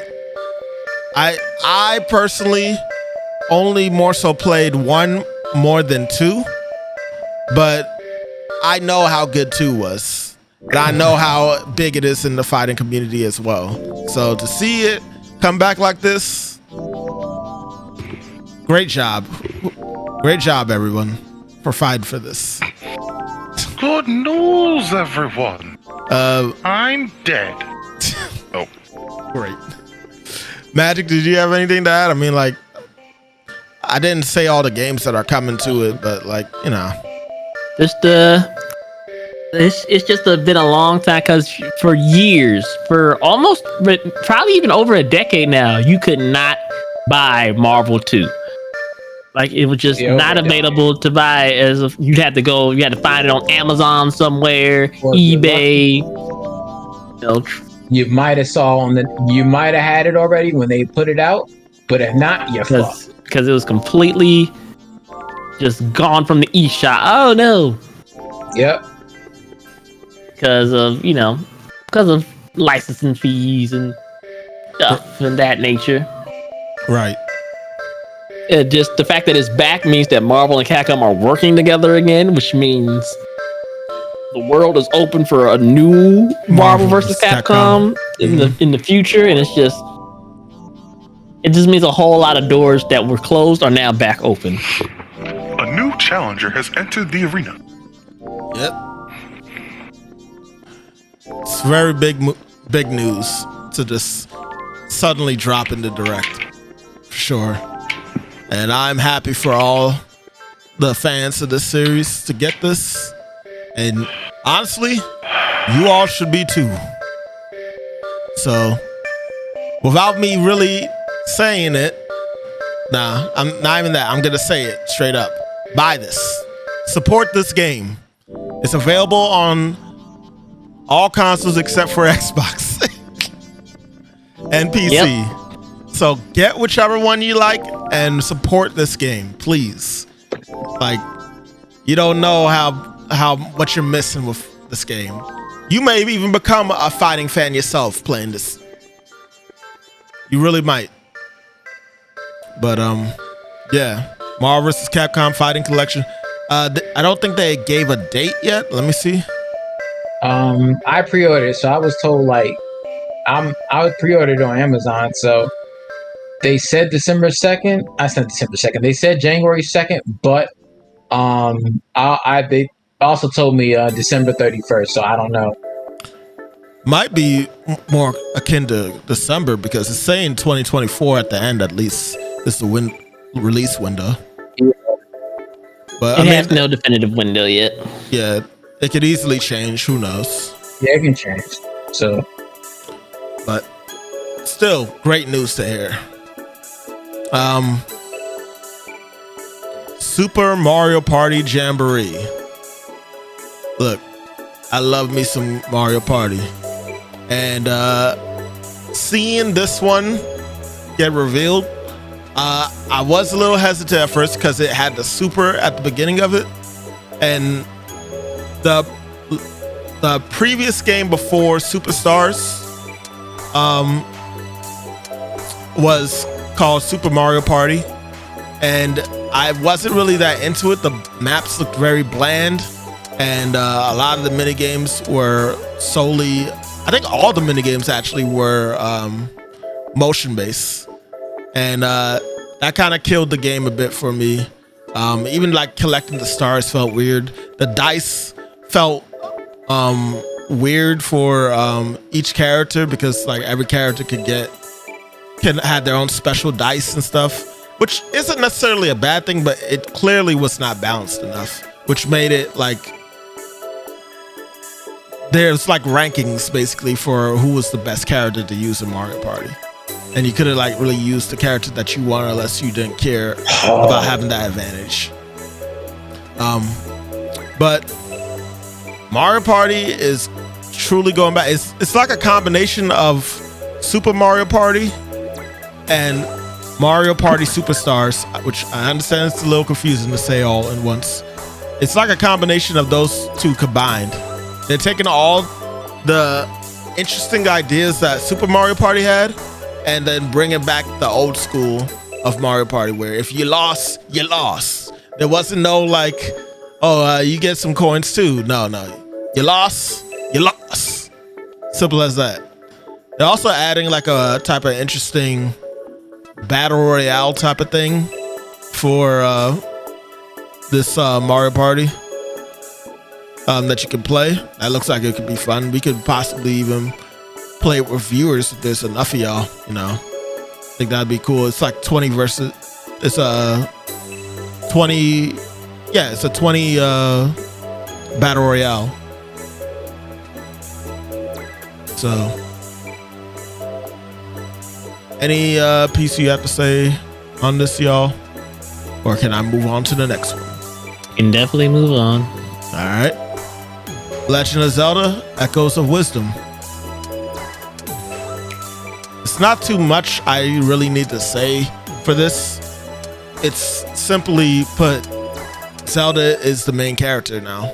After how many years, they are letting Zelda be the protagonist instead of Link. People have been asking for this for a while. Wasn't necessarily expecting to get it in a 2D style game. I don't know if I can even necessarily call it. Yeah, it's 2D style basically. But it looks like it's going to be interesting. It seems like there's still kind of hooked to the idea of making the games have this type of open-endedness to it, of how you can go about solving and completing dungeons and puzzles and stuff. With this new tri-rod that they're giving Zelda. But it looks fun. Simply put, it looks fun. And I'm looking forward to playing it. And it's coming out this year. It's coming out September 26th. That is not that far away, honestly. And by the way, I forgot to say that Super Mario Party Jamboree is also coming out October 17th. So yeah, cool. Just Dance 2025. Don't care. No one cares. Lego Horizon Adventures. We already knew about this. It was announced during the Summer Game Fest, but you know, it was evident that we'd see this because they said it was coming to Nintendo also. Stray, getting a port. Don't care, but it's there if y'all want it. Tales of Shire, a Lord of the Rings game. This is a game for Heather, you know. I'm sure that she'll be interested in this. Ace Attorney Investigations Collection. Never really got into Ace Attorney, but I did watch people play it. I enjoy watching people play the game. I never felt the need to actually get it myself, but yeah, you're getting the Investigation Collection September 6th. 100 Line Last Defense Academy. It's basically Danganronpa meets Fire Emblem. I'm not gonna really waste too much time on that because no one's interested in that. Romancing Saga 2, Revenge of the Seven. I don't know what to think of this game. It looks alright, but nobody's really interested in it. It's coming out October 24th. It's an ongoing series, but it's not for me. And last but not least, Metroid Prime 4 was revealed. It was. With gameplay. With gameplay. Not a title. Not just a few letters on the screen. Everything was, well, I won't say everything, but we got gameplay. That's the main thing. And it's looking great. It is looking great.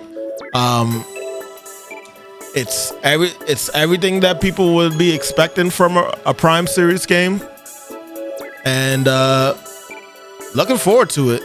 Looks like they changed up a few of the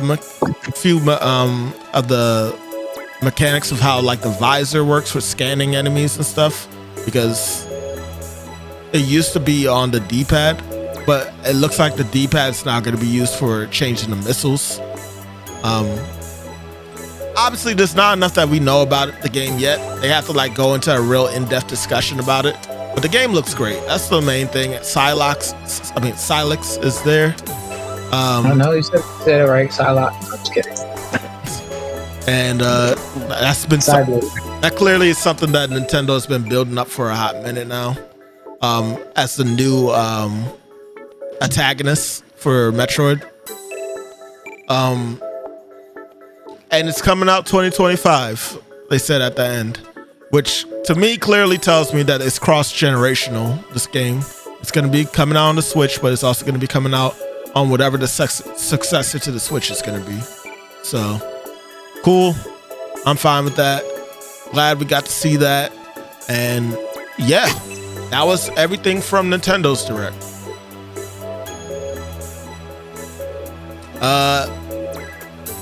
I'm actually going to go ahead and skip out on one of the things I had on this podcast for us to say, because y'all honestly don't really have like 5 games, right? That y'all... My nigga, we just went through every single game. Yeah, exactly. People know what we like and we don't like. Yeah. So instead, I think that we can just sum it up with Summer Game Fest as a whole, and these directs surprised us in different ways, and it was regardless fun to watch each of them, disappointments and surprises and all. So before we end this, I wanted to get some first impressions real quick from Kadrebandit, if possible. He's gone. He's gone. There's Not. who's gone? I heard some noise and somebody leave. It was Jack B. Oh, Connected. okay. Elden Ring Shadow of the Erdtree, first impressions. How you feel about it so far? Difficult as hell. It feels like every time you... On top of that, they give you so much shit to use to whoop ass. Y'all about to see. Y'all about to see my Kung Fu Frost build. I'm finna be whooping niggas' ass on my hand. PvP all day. I might show up in y'all. Who knows? But yeah, that's my first impression. Honestly, really well done. They talked about this being the lead DLC that they dropped, and they were pretty adamant on it, but they also left it up for maybe. I'm thinking, like, honestly, you see the hype that this shit got. I can't imagine they won't do another one, but if they didn't, I would understand. This is basically a whole new game. The absolute minimum time it took when the game came out, 25. So at minimum 25 hours worth of DLC, absolutely absurd. Would you prefer them to do another DLC instead of making a new game? Like, in terms of focusing their efforts? I don't think those two would be considered mutually exclusive, though. Like, I feel like there would be a portion of the team that project, and then the original ones that would create anything to the side, like an additional DLC. If they do anything like this again, then I would rather them just focus on an entirely new game. Like, because this itself was, what was this, like 2 or 3 years in the making? And it's in it itself is almost as big as actually, it's almost as big as the original when you go to every location. So in terms of content, they basically dropped us another game. I can see that. I think a new game would be. I just don't know where they would go from here. I don't know. Push farther in. Oh, I wasn't like expecting like an Elden Ring 2. I was more so talking about a whole new series. We're gonna be getting another Elden Ring for a long time. Elden Ring style, probably. Yeah, we won't. Okay. Well, yeah. I've been struggling in the game, of course, myself, but I've been enjoying myself as well. It's definitely hard. Like, I'm not gonna lie. The difficulty is there, but I do feel myself growing in terms of skill. I'll go ahead and put out there, I do use blood, but for example, I had this game, as difficult as it is, it allows you to do things the way you want to do. So for me, I use daggers, and they're blood-based daggers. I think they're called the Red Reduvias. And yeah, the Reduvia daggers. I was going up against a ghost. I forgot the name of him. Do you remember his name? Talking about the one you 120 times. The black. You talking about the Black Jail Swordsman? That one? Yeah. Black Jail Knight. Yeah, the Black Jail Knight. I took, I kid you not, 102 deaths to actually beat him.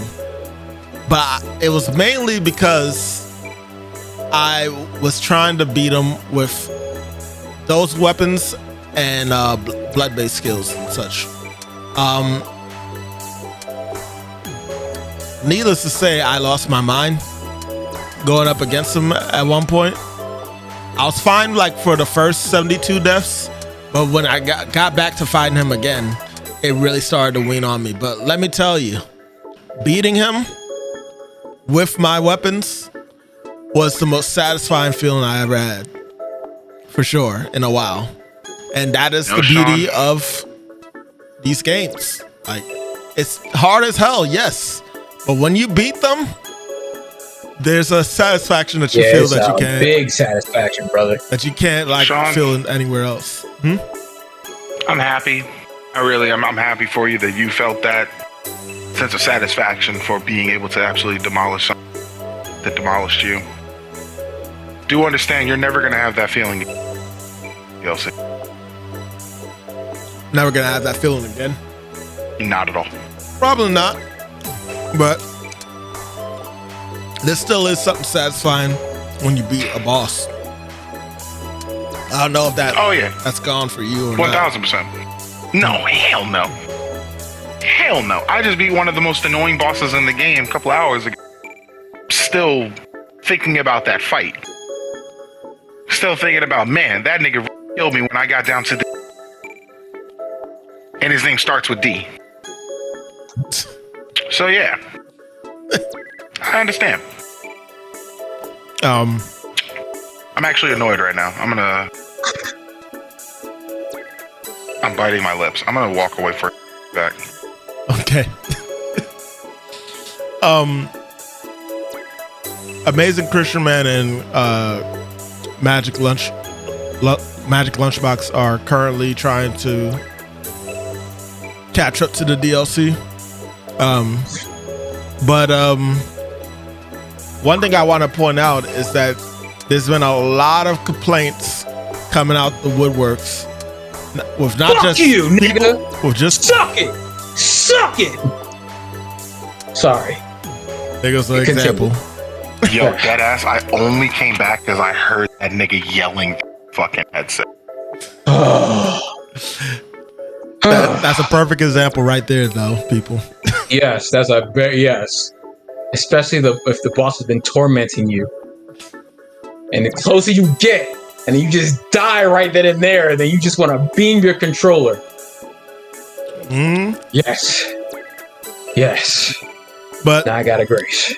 I was gonna say that there's a lot of people from each side complaining about the expansion being too hard. Anyone have their thoughts on that? Skill issue. I'm gonna say it at the start. I'm gonna say it in the middle. I'm gonna say get good. Yeah.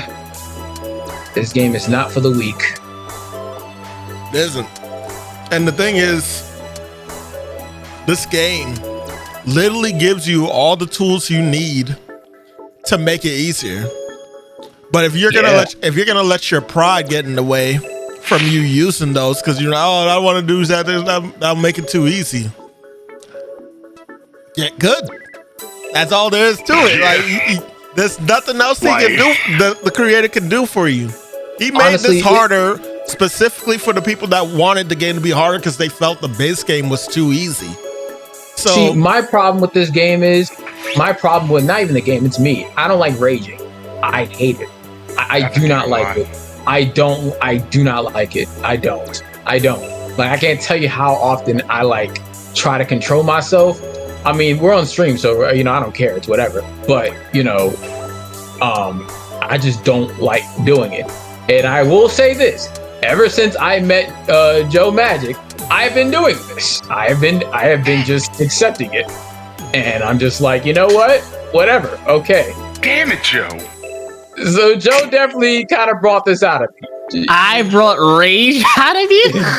Yes, you gotta did, because it's like you're challenging me, and I'm like, you know what? I haven't said a word to you about this game at all. I was speaking in general. Oh, in general, okay. Yes, I was speaking in general.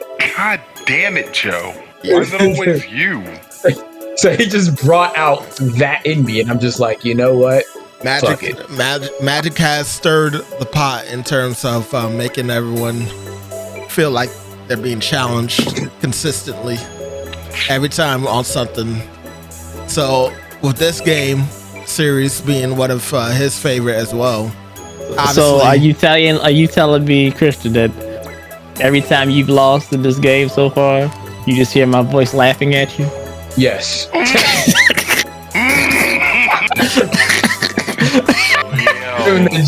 The craziest Joe cheese ever. Like, damn, I fucked you up.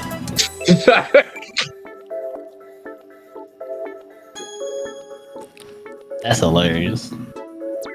Yeah. But I mean,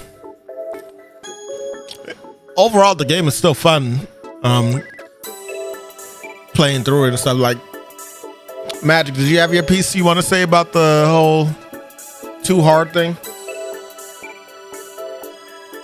Y'all suck. Soft. Think the game is too hard, you suck. Yeah. That's it. At the end of the day, the game, you could argue the game may not be for you, but it's honestly really accommodating to a lot of people. It's just a matter of you getting your head out your ass and accepting the fact that you're not that good and you got to get better. Just get better. I was say, think about Sean. Over 100 fucking tries on that boss and he didn't give up. If this motherfucker can do it, can't nobody else complain. And also, don't be stubborn. Unless you really want to do it with the way that I did it with a certain weapon. Don't be stubborn about not trying out different builds. Like, you never know. You might find something that works better for you. If you get to this DLC right here, there's like 8 extra new, is it 8 or it's a 10? For weapons or weapon types? Weapon types. There's 8. There's 8 new weapon types out there that you might find really good for you. So, like, if you're not willing to experiment, I don't know what to tell you at that point. Other than get good. The katana's been doing it for me, so I'm so happy I picked the samurai class. All right. Well, Christian, if that's the case, I have a weapon for you if you want it. Oh yeah. Just say the word, man. What weapon? I'll show it to you. Or well, we'd have to be in PlayStation for that, but that's beside the point. Well, we pretty much are done with this segment, you know. This whole podcast right here. So that's pretty much it. If you have a shield, use it, you little bastard. As you can see, the others are still deep into Elden Ring. And I'm probably about to hop on too, because I got some things I need to do. But if you enjoyed, oh my gosh, if you enjoyed this, be sure to rate it 5 stars if you're listening to us on Spotify, and if you're watching the video version on YouTube, be sure to hit the like button and subscribe, and stay tuned for more content to come from the Lunchbox. This was the Loaf King, the Lunchbox. You had Kadrebandit, Magic Lunchbox, and the Amazing Christian Man. And we will catch you guys next time. Never forget to stay lunching, and peace.